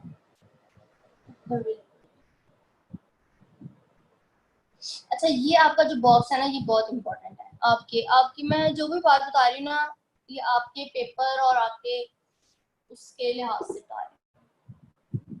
ये डब्बा जो है ना बहुत इंपॉर्टेंट है। इसमें क्या है कि कॉर्टिकोस्टेरॉइड जो है ना दो तरह के हो सकते हैं, या तो अगर एगोनिस्ट में बात करते हैं, आपको पता है एगोनिस्ट और एंटागोनिस्ट में क्या फर्क होता है, कोई मुझे बता दे? एगनिस्ट जो उसको सपोर्ट करता है और एंटागनिस्ट जो अपोज करता है।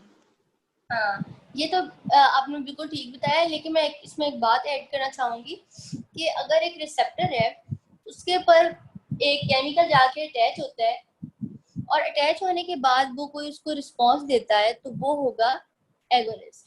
लेकिन अगर एक केमिकल जाता है उसी रिसेप्टर पे और वो जाके कोई रिस्पांस नहीं देता बल्कि उस जगह को मल के बैठ जाता है, जिसको कहते हैं ना कि बस ना कुछ काम करेगा उधर ना वहां से हटेगा, मल के बैठ जाएगा कि मैंने एगोनिस्ट को नहीं आने देना, वो होता है एंटागोनिस्ट। ठीक है, ये आपने बात याद रखनी। अटैच दोनों होंगे एक ही रिसेप्टर पे, लेकिन एक करेगा रिस्पॉन्स शो, एक कुछ भी नहीं करेगा बस बैठ जाएगा उधर जाके, वो मतलब कि वो जगह मल के बैठ जाएगा, एगोनिस्ट को नहीं आने देगा। ठीक है, ये डिफरेंस है। अच्छा, जो एगोनिस्ट है इनमें हमने पढ़ा है ग्लूकोकॉर्टिकॉइड, ठीक है, उसमें प्रेडनिसोन है, ये आपने बहुत इनके इंपॉर्टेंट नेम्स हैं, ये आपने सारे याद करने हैं। और आगे है मिनरलोकॉर्टिकॉइड, उसमें है फ्लूरोकॉर्टिसोन, ये आपने याद रखना नाम। अच्छा, एंटागोनिस्ट में क्या है? एंटागोनिस्ट जो है ना अब दो तरह के हो सकते हैं। एक तो हो सकता है कि रिसेप्टर एंटागोनिस्ट है, वो जो बात मैंने आपको भी बताई है कि वो मल के बैठ जाएगा। अब एक जाहिर बात है अगर आपके पास दो तरह के एगोनिस्ट हैं तो दो तरह के एंटागोनिस्ट होंगे, एक जो इस वाले को एंटागोनाइज करेगा एक इसको करेगा। इसमें ग्लूकोकॉर्टिकॉइड एंटागोनिस्ट में आ जाएगा मेफिप्रिस्टोन, और जो मिनरलोकॉर्टिकॉइड एंटागोनिस्ट में आएगा उसमें आएगा स्पाइरोनोलेक्टोन। ये जो दोनों है ना ये है एंटागोनिस्ट। लेकिन जो अगर आप बात करोगे सिंथेसिस से रिलेटेड, मतलब कि जो आपकी सिंथेसिस को ही रोक देगा कॉर्टिकोस्टेरॉइड का। अच्छा ये देखो ना, एक तो काम करता है ना कि एक चीज भरी हुई है उसको आप उसका आगे रिस्पांस रोक रहे हो, लेकिन एक है कि आप उस चीज को ही नहीं भरने दे रहे तो आगे रिस्पांस भी नहीं होगा। तो ये वो वाली चीज है कि उसकी सिंथेसिस को ही इनहिबिट कर दोगे आप, कॉर्टिकोस्टेरॉइड्स की सिंथेसिस को ही इनहिबिट कर दोगे। इसमें कौन सी आती है? कीटोकोनाजोल। कीटोकोनाजोल जो है ना एक एंटी इन्फ्लेमेटरी ड्रग है, ये इस लिहाज से भी बहुत इंपॉर्टेंट है। अच्छा, अब हम पढ़ेंगे मिनरलोकॉर्टिकॉइड्स। इसमें आ जाता है ये जो है ना इसमें एल्डोस्टेरोन है बहुत मेजर, आपने ये ब्लड प्रेशर वगैरह में फिजियो में बड़े डिटेल में पढ़ा होगा। वो जो नेफ्रॉन में था आपको याद होगा, एंजियोटेंसिन सिस्टम और रेनिन एंजियोटेंसिन सिस्टम, और फिर उसके बाद ACTH इनको रेगुलेट करता है। याद होगा आपको किसी को? मुझे तो यकीन है आपको याद होगा। बड़ा बड़ा मेजर एक जो था टॉपिक था कि ब्लड प्रेशर किस तरीके से रेगुलेट होता है। तो अगर किसी को कोई कंफ्यूजन होती है मुझे रोक के बता दिया करेगा, मैं इसके बारे में भी थोड़ा सा बता दूँ। अच्छा, अब ये जो होता है ACTH और रेनिन एंजियोटेंसिन सिस्टम जो होता है ये जो है ये दोनों रेगुलेट करते हैं एल्डोस्टेरोन की सिक्रीशन को।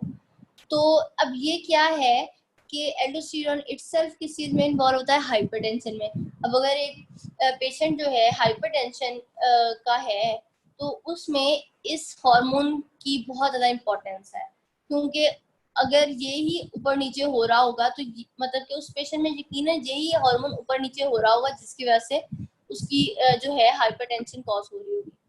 अच्छा, आगे उसमें यही लिखा हुआ है कि यही ब्लड वॉल्यूम और ब्लड प्रेशर जो मैंने आपको बता दिया।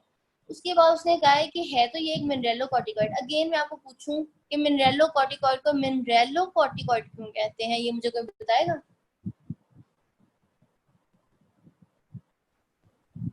मिनरल्स के रिलेटेड इनके इफेक्ट होते हैं। हाँ हाँ जी। और आपको पता है कि ब्लड प्रेशर में कौन सा एक मिनरल जो है वो बड़ा इंपॉर्टेंट होता है? सोडियम। बिल्कुल बिल्कुल एग्जैक्टली। तो हम इसको सोडियम के रिलेशन में, क्योंकि जिस तरह हमने ग्लूकोकॉर्टिकॉइड में उसको ग्लूकोज के रिलेशन में उसका एक नाम दिया है ग्लूकोकॉर्टिकॉइड, यहाँ पे हम उसको सोडियम जो कि हाइपरटेंशन में इन्वॉल्व होता है और सोडियम इटसेल्फ एक मिनरल है, ठीक है, तो उस लिहाज से हम इसको कहते हैं मिनरेलोकॉर्टिकॉइड। तो वो ये कह रहा है कि है तो ये मिनरेलोकॉर्टिकॉइड लेकिन इसकी थोड़ी सी ग्लूकोकॉर्टिकॉइड वाली एक्टिविटी भी है, यानी कि ग्लूकोज में भी इसका थोड़ी सी एक्टिविटी इसकी इन्वॉल्व होती है, थोड़ा बहुत ये ग्लूकोज की कंट्रोल में भी इन्वॉल्व होता है। ये आपका, आपने इसको बस रीड करना है। ये इसमें वैसे कोई याद करने वाली चीज है भी नहीं, आपको पता ही है सबको कि एल्डोस्टेरोन जो है ये हार्मोन क्या क्या काम करता है। अच्छा, आगे है अदर मिनरेलोकॉर्टिकॉइड। इसमें है डीऑक्सी कॉर्टिकोस्टेरॉन। ये जो है ये एक नेचुरल जो है ना प्रिकर्सर है। प्रिकर्सर क्या होता है, मतलब कि एक चीज के बनने से पहले वाला टुकड़ा जो होता है, यानी कह लो कि रॉ मटेरियल, जिस तरह होता है ना, कहते हैं ये रॉ मटेरियल है, ये फिनिश प्रोडक्ट है। तो ये जो है ना डाइऑक्सी कॉर्टिकोस्टेरॉन ये प्रिकर्सर है यानी रॉ मटेरियल है, लेकिन ये इटसेल्फ भी एक मिनरेलोकॉर्टिकॉइड है, ठीक है। इसके अलावा एक और जो है ये है फ्लूड्रोकॉर्टिसोन, ये भी एक है। और इन दोनों की भी एक सिग्निफिकेंट ग्लूकोकॉर्टिकॉइड एक्टिविटी है, यानी ये दोनों भी इन्वॉल्व होते हैं ग्लूकोकॉर्टिकॉइड वाले थोड़े बहुत फंक्शंस में, ठीक है। आगे because of its long duration of action, ये बात आपने याद रखनी है। जो अब अगली बात है ये एमसीक्यू पॉइंट ऑफ व्यू से शायद आपके लिए आ सके आपके एमसीक्यू वगैरह में, कि ये जो ड्रग है ये क्या करती है, एड्रीनल लेक्टोमी, यानी कि वो सर्जिकल प्रोसेस जिसमें क्या होता है कि किसी पेशेंट के एड्रीनल ग्लैंड में ट्यूमर हो गया या कैंसर हो गया, तो वो क्या करते हैं कि उसको मजबूरी के तो करना तो नहीं होता, लेकिन मजबूरी है कि उसको अब रिमूव करना पड़ेगा। जाहिर बात है जब एक चीज रिमूव हो जाएगी तो अब उसका जो नॉर्मल फंक्शन था या जिसके लिए वो काम कर रहा था वो चीज तो नहीं ना रहेगी, फिर तो हमें बाहर से देना पड़ेगा। तो अब वो यही कह रहा है कि अगर एक बंदे का एड्रीनल ग्लैंड ही रिमूव कर दिया गया है तो अब क्या है कि हमें बाहर से उसको एक्सटर्नली वो चीजें प्रोवाइड करनी पड़ेंगी जो पहले एड्रीनल ग्लैंड खुद प्रोड्यूस कर रहा था। तो उस केस में हम ये ड्रग दे सकते हैं, ठीक है। और फिर कह रहा है in other condition where mineralocorticoid therapy is needed, वो ये कह रहा है कि इसके अलावा भी और भी जो थेरेपी जिधर मिनरेलोकॉर्टिकॉइड रिक्वायर होता है वहां पे भी हम ये दे सकते हैं ये ड्रग। ये जो अभी तक हमने जितने भी पढ़े हैं ना, अभी तक जितने भी पढ़े हैं, कौन कौन से पढ़े हैं। अच्छा, इधर मैं एक आपको बताने लगी थी, ये जो मैंने तब ये वाला स्किप किया था सिंथेटिक ग्लूकोकॉर्टिकॉइड, इसमें आपने सिर्फ नेम याद करने हैं कि ये कौन कौन से हैं, सिंथेटिक में कौन से आते हैं और उसमें कौन से आते हैं। डेक्सामेथासोन हो गया, प्रेडनिसोन हो गया, प्रेडनिसिलोन हो गया, या फिर ट्रायामेकिलोन हो गया, ये सारे जो है ना ये सारे सिंथेटिक ग्लूकोकॉर्टिकॉइड्स हैं, ठीक है। उसके बाद ये जो है बेक्लोमेथासोन, बेडिसोनाइड, ये सारे जो हैं ये सिंथेटिक है। और नेचुरल में कौन से हमने पढ़े थे, कॉर्टिसोल, कॉर्टिसोल जिसको आप एक और भी आपका नाम होता है हाइड्रोकॉर्टिसोन भी कहते हैं, वो आपके उसमें आता है, क्या कहते हैं, नेचुरल में। इनके आपने नेम याद करने हैं, इनको आपने सिर्फ एक रीड देना है, ठीक है, पढ़ लेना है इनको, लेकिन नेम आपने अच्छी तरह याद करना है और इनको रीड करना है। अगर आप लोगों को इनमें से कोई एक आध कोई कंफ्यूजन हुई, वैसे होगी नहीं क्योंकि वही बातें बेसिक्स ही हैं कि ऐसे होता है ऐसे होता है। इसमें मैंने आपके सीनियर से बात किया, वो कह रहे हैं हमारे इसमें सिर्फ नेम्स इंपॉर्टेंट है, हम इतनी डिटेल में नहीं पढ़ते, ठीक है। अच्छा, आगे चलते हैं।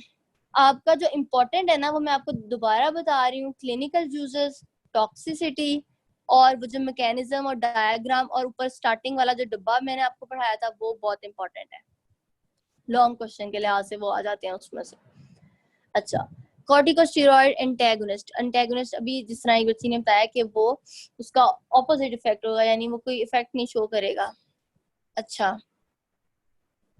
बच्चों, आप लोग ना मुझे बेशक स्पीकर पे बता दिया करो, मुझे ना फिर वो चैट फिर पढ़ते वक्त फिर थोड़ा मसला होता है क्योंकि फिर बार बार देखना पड़ता है।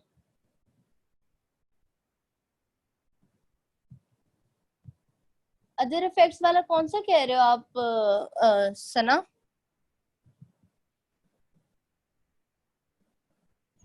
वो जो हमने पहले पढ़ा था ग्लूकोकॉर्टिकॉइड्स में, अभी हमने आगे चलना है, ये इसमें कॉर्टिकोस्टेरॉइड के एंटागोनिस्ट भी पढ़ने हैं। आप माइक पे बता दो। मिनरल कॉर्टिकॉइड्स में जो आपने बताया ना कि अगर मतलब एक चीज रिमूव हो जाए तो उसको बाहर से उसकी कमी को मतलब पूरा करने के लिए दूसरी कोई चीज इस्तेमाल की जाती है, उसका दोबारा बता दें। अच्छा, वो मैं इस ड्रग की बात कर रही थी, फ्लूडोकॉर्टिसोन की बात कर रही थी कि अब देखो ना, एक बंदे की जब रीनल ग्लैंड ही रिमूव हो गया है तो आपको पता है कि रीनल ग्लैंड का क्या फंक्शन है नॉर्मली। रीनल ग्लैंड का नॉर्मली यही फंक्शन है ना कि उसने जो आपकी है जो हार्मोन्स रिलीज करवाने हैं, कॉर्टिसोल करवाना है, एपिनेफ्रिन, नेफ्रिन, एल्डोस्टेरॉन, ये सारे उसने नॉर्मली रिलीज करवाने हैं। लेकिन जब एक बंदे की वो चीजें ही नहीं है, उसके अंदर वो ग्लैंड ही नहीं है, तो वो चीजें कहाँ से आएंगी? तो हम उस बंदे को फिर बाहर से खुद से एक्सटर्नली दवाई के जरिए, ड्रग के जरिए जो देते हैं, वो हम कौन सी ड्रग देते हैं उसकी रिप्लेसमेंट में? वो हम ये वाली ड्रग देते हैं जिसका नाम है फ्लूड्रोकॉर्टिसोन। ठीक है, ओके आपे, थैंक यू। अच्छा आगे है कॉर्टिकोस्टेरॉइड एंटागोनिस्ट। इसमें क्या है कि इसमें आपने अगेन ये जो नाम है ये आपने बड़े अच्छे से याद करने हैं, स्पाइरानोलेक्टोन, एप्लिरोन और ये जो है मेफिप्रिस्टोन, ये सारे जो है ना ये क्या है, ये एंटागोनिस्ट है, रिसेप्टर एंटागोनिस्ट है, मतलब रिसेप्टर पे जाके बैठ जाएंगे बस। ठीक है, अब आपको पता है एल्डोस्टेरॉन का जो नॉर्मली फंक्शन क्या होता है, ब्लड प्रेशर रिलेटेड होता है। ब्लड प्रेशर और डायूरेटिक इंटरलिंक्ड होते हैं, याद होगा आपको फिजियो में। जाहिर बात है, आपने अगर किसी बंदे का वो करवाना है, ब्लड प्रेशर सही करवाना है, तो आप उसको डायूरेटिक्स वगैरह भी देते हो। तो वो ये कह रहे हैं कि हमने वो पढ़ा हुआ है पिछले चैप्टर्स में, वो तो बस ऐसे ही उसने बताया। तो खैर अच्छा, आगे उसने क्या बताया था, ये जो मेफिप्रिस्टोन है ना, ये कम्पिटिटिव इनहिबिटर है। कम्पिटिटिव का क्या मतलब होता है? मुकाबला करता है।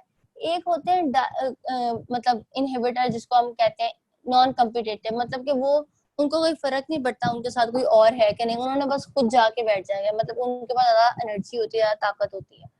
लेकिन जो कम्पिटिटिव होते हैं ना, इनका ये होता है कि इन्होंने मुकाबला करना होता है एगोनिस्ट के साथ। इनका मुकाबला होता है, जिस तरह कल हमने वो एक्सक्रीशन में बात की थी, इधर भी यहाँ पे कंपटीशन होगा इसमें, और जो एगोनिस्ट कोई भी होगा। और अब उधर जो होगा मुकाबला होगा, और फिर जो जीतेगा वो फिर आगे अपना रिस्पॉन्स शो करेगा। ना सिर्फ ये इसका रिसेप्टर एंटागोनिस्ट है, बल्कि ये प्रोजेस्टेरोन का जो है उसका भी रिसेप्टर एंटागोनिस्ट है। और ये जो है ट्रीटमेंट ऑफ कुशिंग सिंड्रोम में यूज होता है। अच्छा, मैं आपको एक बात बताऊं कि पहले जब हम पढ़ रहे थे, सारे एगोनिस्ट पढ़ रहे थे, तो उसमें हम क्यों वो पढ़ रहे थे कि जब अगर किसी बंदे में कमी है उस चीज की, तो उसके लिए हम वो पढ़ रहे थे कि हम उसको बाहर से देते हैं। लेकिन अगर किसी डिजीज में, जिस तरह कुशिंग सिंड्रोम में क्या हो रहा होता है कि ये वाले हार्मोन एक्सेस में जा रहे होते हैं। आपको पता है कि हमारी बॉडी में हर चीज का एक बैलेंस है, अगर वो बैलेंस डिस्टर्ब होगा तो वो भी बुरा है, मतलब ज्यादा होगा वो भी बुरा है, कम होगा वो भी बुरा है। तो यहाँ पे जो हम पढ़ रहे हैं कुशिंग सिंड्रोम में, यहाँ पे वो बैलेंस ज्यादा हुआ है, इस वजह से हम एंटागोनिस्ट दे रहे हैं ताकि वो स्टीरॉइड्स का लेवल कम हो जाए। ठीक है, आगे है सिंथेटिक इनहिबिटर्स कौन से आते हैं इसमें कीटोकोनाजोल बहुत इंपॉर्टेंट है। और ये मैं फिर से बता दूं, ये एक anti inflammatory, anti fungal drug भी होती है, फंगस डिजीजेस के लिए, फंगल प्रॉब्लम के लिए भी यूज करते हैं। इसके अलावा अमाइनोग्लूटाथायामाइड भी और मेट्रायापोन जो है ये भी हम यूज करते हैं। ये सारे हम जो है किससे यूज करते हैं, ये इसीलिए यूज करते हैं ताकि जो हमारी स्टीरॉइड्स की सिंथेसिस हो रही है उसको हम इनहिबिट कर सकें। अगेन ये उन कंडीशंस में है जब स्टीरॉइड्स जो है बहुत ज्यादा बॉडी के अंदर आ गए हैं और हम चाहते हैं कि वो कम हो जाए या वो हमारे लिए अच्छे नहीं है, तो हम उन केसेस में यूज करते हैं।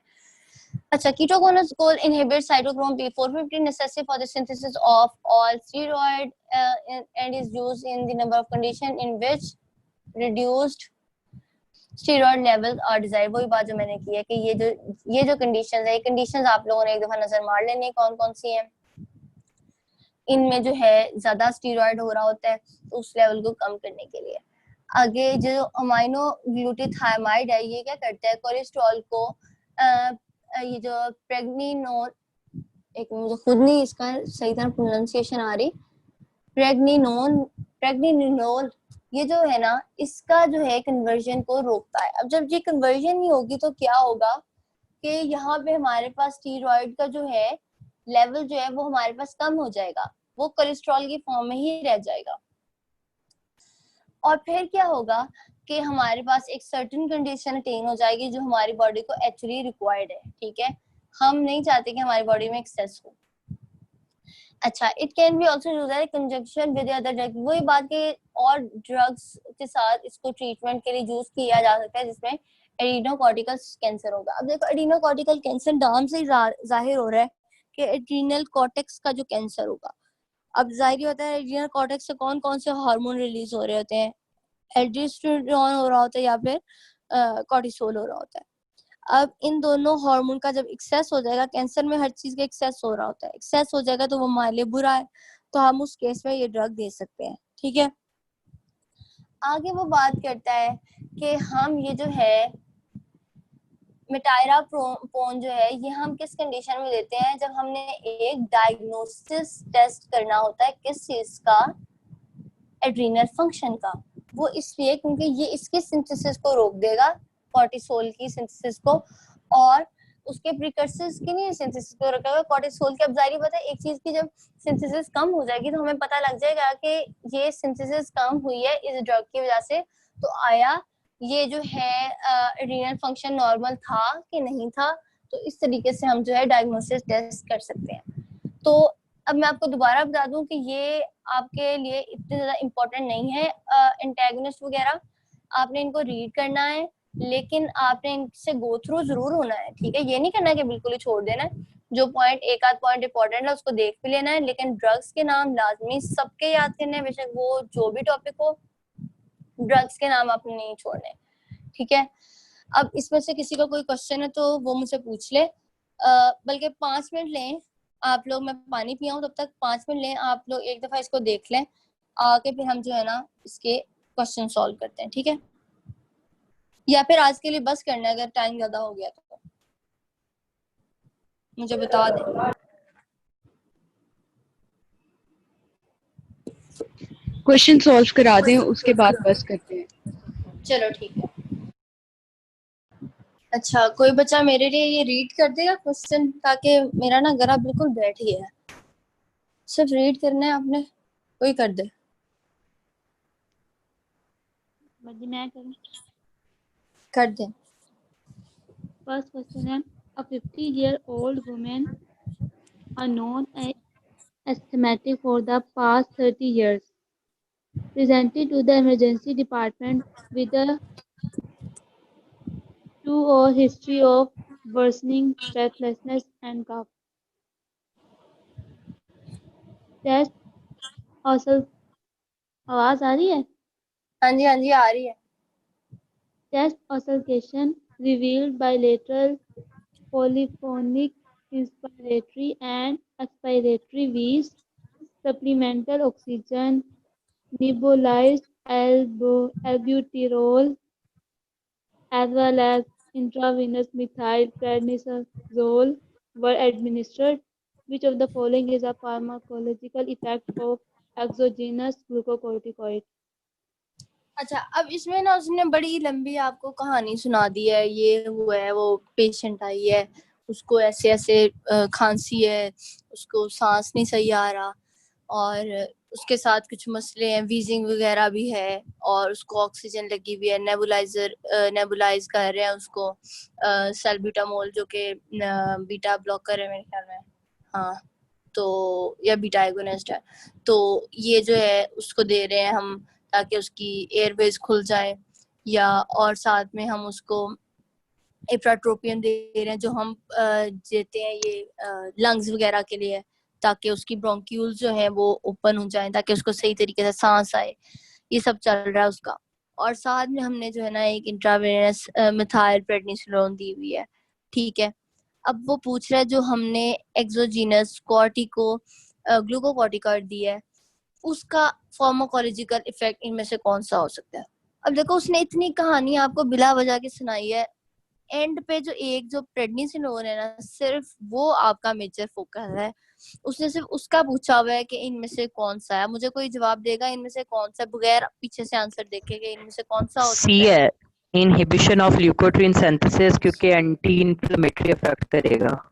बिल्कुल बिल्कुल ठीक है, क्योंकि हमारे पास जो इसके हमने ग्लूकोकॉर्टिकॉइड्स के 3-4 हमने इफेक्ट्स पढ़े हैं, वो मुझे कोई और बंदा बता दे कि 3-4 हमने जो इफेक्ट्स पढ़े थे वो कौन कौन से थे।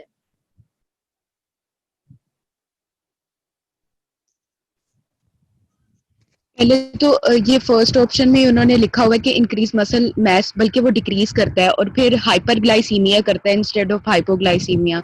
बिल्कुल फिर उसके बाद अगर हम मिनरलोकॉर्टिकॉइड्स की बात करें, नहीं इधर ग्लूकोकॉर्टिकॉइड्स ही आएगा, हाँ, ये तो मुझे याद आ रहे हैं।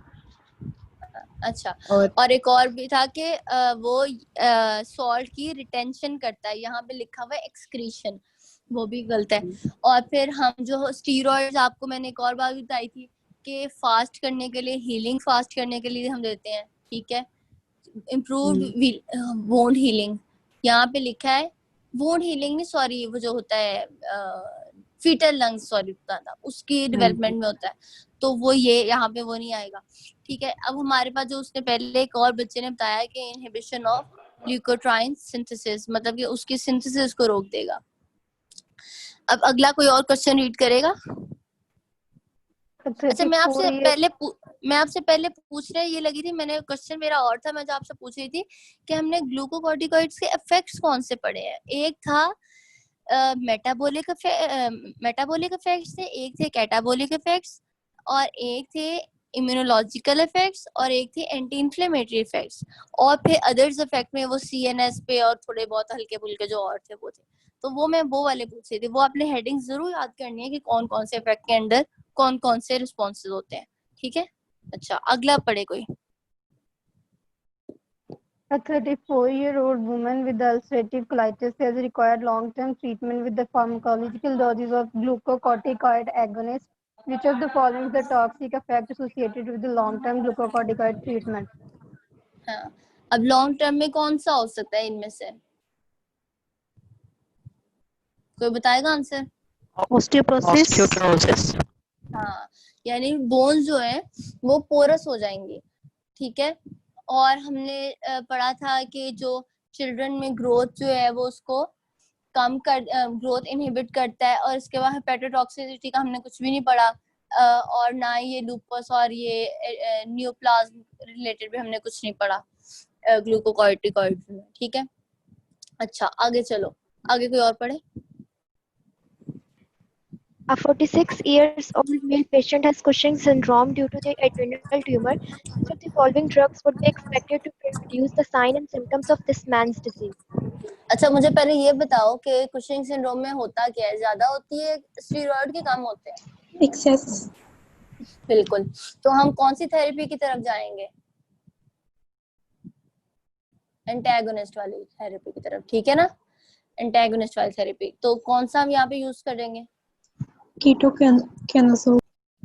कीटोकाइनाजोल जो है ना, वो हमने बात तो की थी उसके सिंथेसिस में, लेकिन स्पेसिफिकली कुशिंग सिंड्रोम से रिलेटेड हमने एक और ड्रग पढ़ी थी, वो कौन सी थी?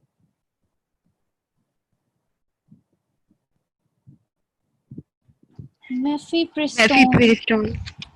हाँ, नहीं, जो हमने उधर पढ़ी थी, मैं यहाँ की नहीं बात कर रही, मैं वैसे बात कर रही हूँ। जो हमने उधर पढ़ी थी कुशिंग सिंड्रोम से रिलेटेड, वो थी फ्लूरोकॉर्टिसोन नहीं थी वो जो हमने पढ़ी थी कुशिंग सिंड्रोम से, या कोई और थी? किसी को याद है? मैसिप्रिस्टोन पढ़ी थी। अच्छा हाँ, एक मिनट, वे हम देख भी लेते हैं दोबारा। यहाँ पे थी कुशिंग सिंड्रोम, ये थी ड्रग, ठीक है, ये ट्रीट करती है कुशिंग सिंड्रोम को। और हमें उसने, हमारा क्वेश्चन क्या है असल में, वो तो मैं आपसे वैसे उधर का पूछ रही थी, कि हमारा क्वेश्चन असल में क्या है कि एक पेशेंट है, उसको कुशिंग सिंड्रोम है, और कुशिंग सिंड्रोम में क्या होता है कि एक्सेस हो जाता है, तो would be expected to sign reduce the sign and symptom of this.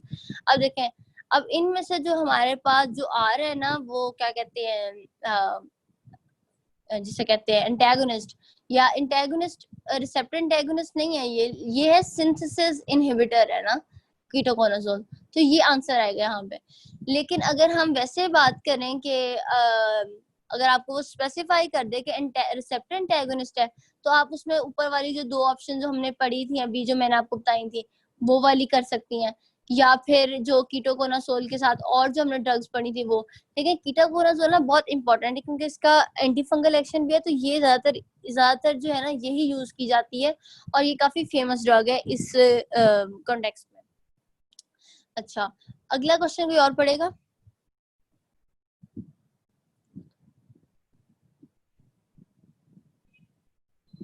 कोई पढ़ दे।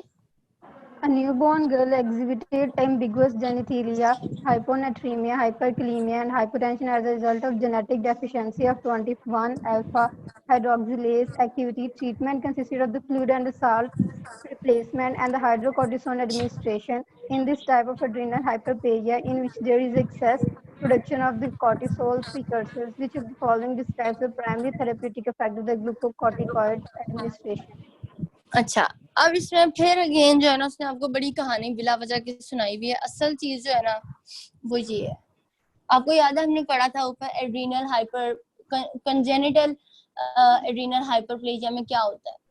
उसमें होता है कि जो एबनॉर्मली जो होता है वो सिक्रीशंस हो रही होती हैं उसकी स्टीरॉइड्स की, ठीक है, और हमें वो एबनॉर्मल स्टीरॉइड नहीं चाहिए, हम चाहते हैं कि उसको हम सप्रेस करें। तो आपको पता है कि एक और जो हार्मोन ACTH जो होता है हार्मोन एक, वो रिस्पॉन्सिबल होता है स्टीरॉइड्स की रेगुलेशन में।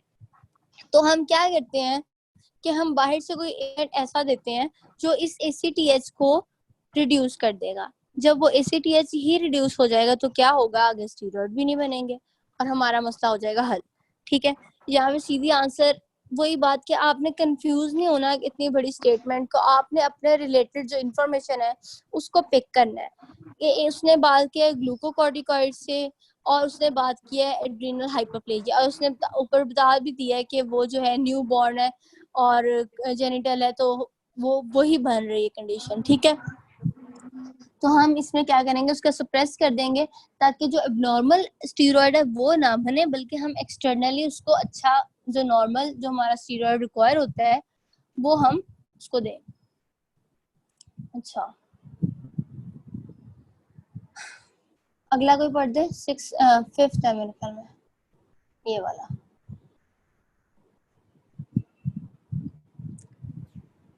चलो मैं खुद ही पढ़ देती हूँ, चलो आप पढ़ो। Which of the following best describes the glucocorticoid response element? हाँ जी, कौन बताएगा? इसमें स्पेसिफिक न्यूक्लियोटाइड सीक्वेंस आएगा क्योंकि ये जीन है ना ग्लूकोकॉर्टिकॉइड रिस्पांस एलिमेंट, तो वो स्पेसिफिक न्यूक्लियोटाइड सीक्वेंस है जो कि स्टीरॉयड हार्मोन रिसेप्टर कॉम्प्लेक्स जो उसको रिकॉग्नाइज करके उससे बाइंड करता है। बिल्कुल, जो डाइमर फॉर्म में गया है न्यूक्लियस के अंदर उसको साथ करेगा। बिल्कुल ठीक है। अच्छा, आगे चलें। 6th वाला कौन पढ़ेगा? कोई पढ़े भी और साथ में आंसर भी वही देगा, कोई और बच्चा पढ़े। राबिया सतार आप पढ़ोगी? रबिया या राबिया तो भी है। Glucocorticoids have proved useful in the treatment of which of the following medical condition?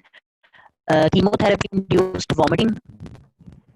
हाँ, ये हमने उसका बकायदा ये पूरी लाइन थी जो हमने पढ़ी थी कि ये कंडीशन में जो है ग्लूकोकॉर्टिकॉइड्स को हम इसलिए देते हैं क्योंकि वहां पे वो जो है उसका रिस्पांस बहुत अच्छा होता है। लेकिन अगर हम उसको देखें जो है बाकी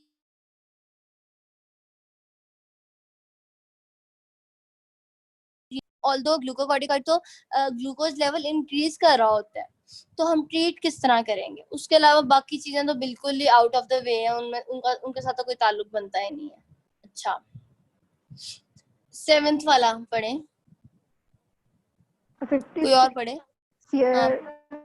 Old women with systematic lupus erythematosus and being maintained at the moderate daily dose of prednisone for 9 months. Her disease has finally gone in remission, and she now wishes to gradually taper and then discontinue the prednisone. Gradual tapering of the glucocorticoid is required for recovery of which of the following?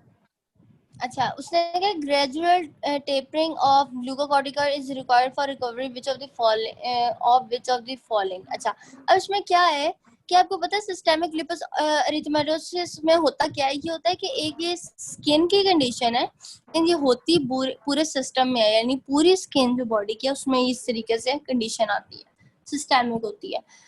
तो उसके लिए उसने जो है prednisone दी है 9 महीने के लिए, और उसकी जो है ना उसकी had gone into remission and now she wishes to taper then discontinue। अच्छा, वो यही कह रहा है कि वो उसकी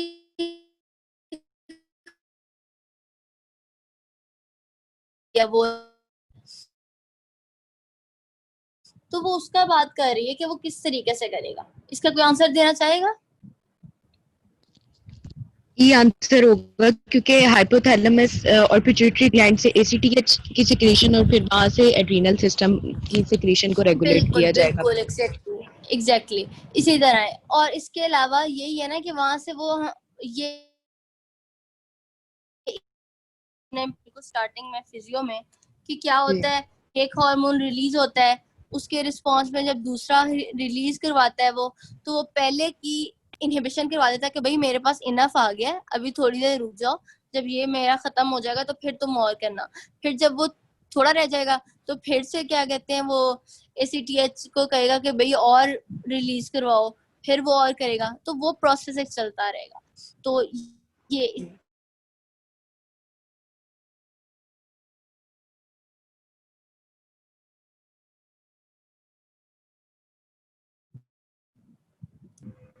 A patient presents with pain and stiffness in his wrist and knees. The stiffness is worse first thing in the morning.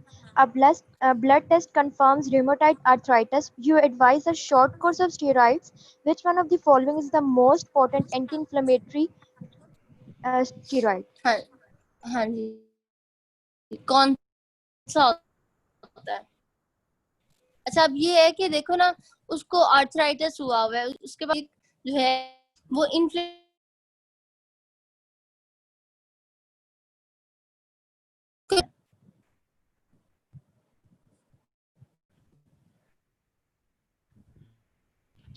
Dexamethasone.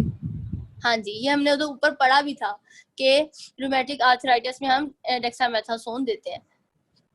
और अगर आपने ये जो है ना, अभी आपको मैंने पढ़ा तो दिया, लेकिन आपने ये सारा, प्लीज आपको मैं कहती हूँ बार बार कि आप 15 मिनट से 20 मिनट लगाएं, इस सारे को सिर्फ एक दफा रीड करना है आपने बुक से, और आपको याद हो जाएगा, क्योंकि आपने यहाँ पे पढ़ा जो हुआ है साथ साथ इधर लेक्चर में। तो आपने जाके सारे को एक दफा देखना है, और अगर फिर कोई कंफ्यूजन हो तो फिर मुझे बेशक आप ग्रुप में बता दे, तो मैं अगले दिन डिस्कस कर दूंगी, नहीं तो आपको पर्सनली मैसेज करके बता दूंगी। अच्छा, अगला पढ़े। A 54-year-old man with advanced tuberculosis has developed signs of severe acute adrenal insufficiency. The patient should be treated immediately. Which of the following combination is most rational? हाँ, तो अब ये है कि उस बंदे को एक तो पहले ही ट्यूबरकुलोसिस है,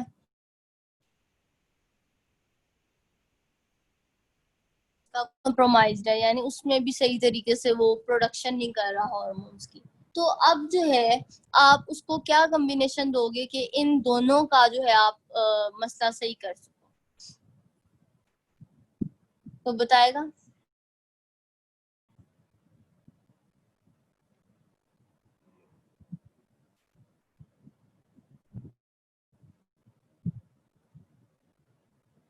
इसका ऑप्शन को बताएगा नहीं?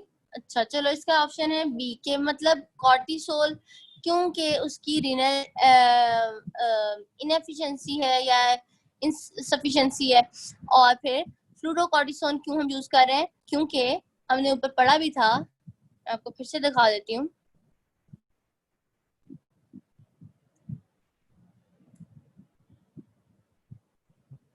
फ्लूरोकॉर्टिसोन हमारे पास है जी मिनरलोकॉर्टिकॉइड, और हमने इसका पढ़ा था कि ये जो है जब पेशेंट जो है, एक तो उसकी एक्टिविटी बहुत ज्यादा है, अच्छी सिग्निफिकेंट एक्टिविटी है ग्लूकोकॉर्टिकॉइड की, और दूसरी उसकी ये भी है कि वो फेवर करता है एड्रिनल लेक्टमी में, मतलब कि जब उसको उसका रिमूव हुआ हुआ है या फिर उसको कोई इस तरह की ही कोई और मसले चल रहे हैं जहाँ पे उसका जो है काफी कंप्रोमाइज हुआ हुआ है, तो वहां पे हम इसको ये वाली ड्रग दे सकते हैं। अच्छा, उसके बाद आ जाता है अगला लास्ट वाला क्वेश्चन क्या है? Which of the following is the drug in high doses block the glucocorticoid receptor. अच्छा, अब हमने करना है रिसेप्टर को ब्लॉक। रिसेप्टर को ब्लॉक कौन करता है? एंटागोनिस्ट। एंटागोनिस्ट इनमें से कौन सा है ढूंढे? हाँ बोलो। माइफेप्रिस्टोन। हाँ जी बिल्कुल, क्योंकि ये देखें, ये जो है ये क्या है? ये तो वैसे ही वो है सिंथेसिस इनहिबिटर है, और ये जो है ये है ग्लूकोकॉर्टिकॉइड रिसेप्टर एगोनिस्ट है। ठीक है, ये क्या है कोई बताएगा? किसी को याद है? ये भी सिंथेसिस इनहिबिटर है। हाँ जी, सिंथेसिस इनहिबिटर है। और ये स्पाइरोनोलेक्टोन क्या है? ये हमने ऊपर पढ़ा भी था इधर, ये देखें, ये रिसेप्टर एंटागोनिस्ट है। तो ये हाँ, तो ये भी तो हम यूज कर सकते हैं यहाँ पे, कि नहीं कर सकते? क्यों नहीं कर रहे यहाँ पे? यहाँ पे आप क्वेश्चन आपने दोबारा देखते हैं। लेकिन ये सिंथेसिस को इनहिबिटर तो नहीं ना कर रहा, ये रिसेप्टर एंटागोनिस्ट है, मतलब उसके रिस्पांस को नहीं शो करवाता। हाँ, लेकिन यहाँ पे क्या है? Which of the following is the drug that in high dose block the glucocorticoid receptor. उसने कहा है कि हाई डोज पे कहा है उसने। ये आपने मैं आपको इसलिए बार बार क्यों रिपीट कर रही हूँ? ये देखो, मैं आपको बताती हूँ, अगर किसी को आंसर इसका आता है तो बता दे, नहीं तो मैं बताऊँ इसका आंसर। हमने स्पाइरोनोलेक्टोन क्यों नहीं किया? क्योंकि वो भी उसी क्लास में, लेकिन कोई एक खास रीजन है जिसकी वजह से नहीं किया, वो मुझे बताएं। आपकी क्योंकि वो कॉम्पिटिटिव इनहिबिटर है, और कॉम्पिटिटिव इनहिबिटर सिर्फ हाई डोजेस के अंदर जो है वो बिल्कुल एग्जैक्टली यही मैं बात बताना चाह रही थी। इसीलिए मैं आपसे साथ साथ पूछ रही थी कि वो क्यों हमने इसको क्यों नहीं सिलेक्ट किया। देखें, आपको कैप्टिवेटिव ऑप्शन तो बड़ी ही लगेगी कि यार स्पाइरोनोलेक्टोन जल्दी से इसको लगा दो। आपने ये नहीं देखा कि उसने खास तौर पे कहा है कि हाई डोजेस में क्या है? जो कॉम्पिटिटिव इनहिबिटर है उसने करना है कम्पीट, उसका होना है मुकाबला। अब जो मुकाबले में जिसके पास हाई डोज होगी सिर्फ वही जीतेगा, ठीक है? जिसके पास ज्यादा एनर्जी होगी वही जीतेगा। तो आपने क्या करना है? आपने ये इसलिए लगाया है क्योंकि यहाँ पे उसने हमें क्वेश्चन में क्या कहा था? क्वेश्चन में उसने स्पेसिफिकली कहा है इन हाई डोजेस। अगर सिंपली ये ना होता, हाई डोज ना होता, ब्लॉक करता, तो ये भी ऑप्शन होना था आपका और ये भी ऑप्शन होना था, ठीक है? बोथ होना था। लेकिन जहां पे उसने हाई डोज स्पेसिफिक कर दिए, इसलिए आपका ऑप्शन डी है, ठीक है? ये आपका सारा चैप्टर हो गया है। आपने जो है ना, मैं आपको एक दफा फिर से बता दूं, आज फिर काफी टाइम हो गया, रोज ही हमारा यही है कि हमारा टाइम पर आपने इस सारे डब्बे को अच्छी तरह से याद करना है और बाकी भी सारा रीड करना है। ग्लूकोकॉर्टिकॉइड आपने बहुत अच्छी तरीके से पढ़ने हैं, याद करना है, और ये डायग्राम तो आपकी फिंगर टिप्स पे होनी चाहिए, ठीक है? और उसके बाद इसको तो आप वैसे छोड़ दें, इसको आप हल्का सा रीड कर लें, जो एक दो लाइनें हैं। मिनरलोकॉर्टिकॉइड को आपने रीड करना है, इसमें कोई मुश्किल नहीं है। ड्रग्स के नाम अच्छी तरीके से याद करने हैं। एमसीक्यूज आपने हर चैप्टर के अपने फिंगर टिप्स पे रट लेने हैं, ठीक है? और बस ये आपका काम है। कल आप लोगों ने लाजमी जो है इसको पढ़ के आना है, ठीक है? कोई क्वेश्चन है, कोई क्वेरी है तो मुझसे अभी पूछ लें।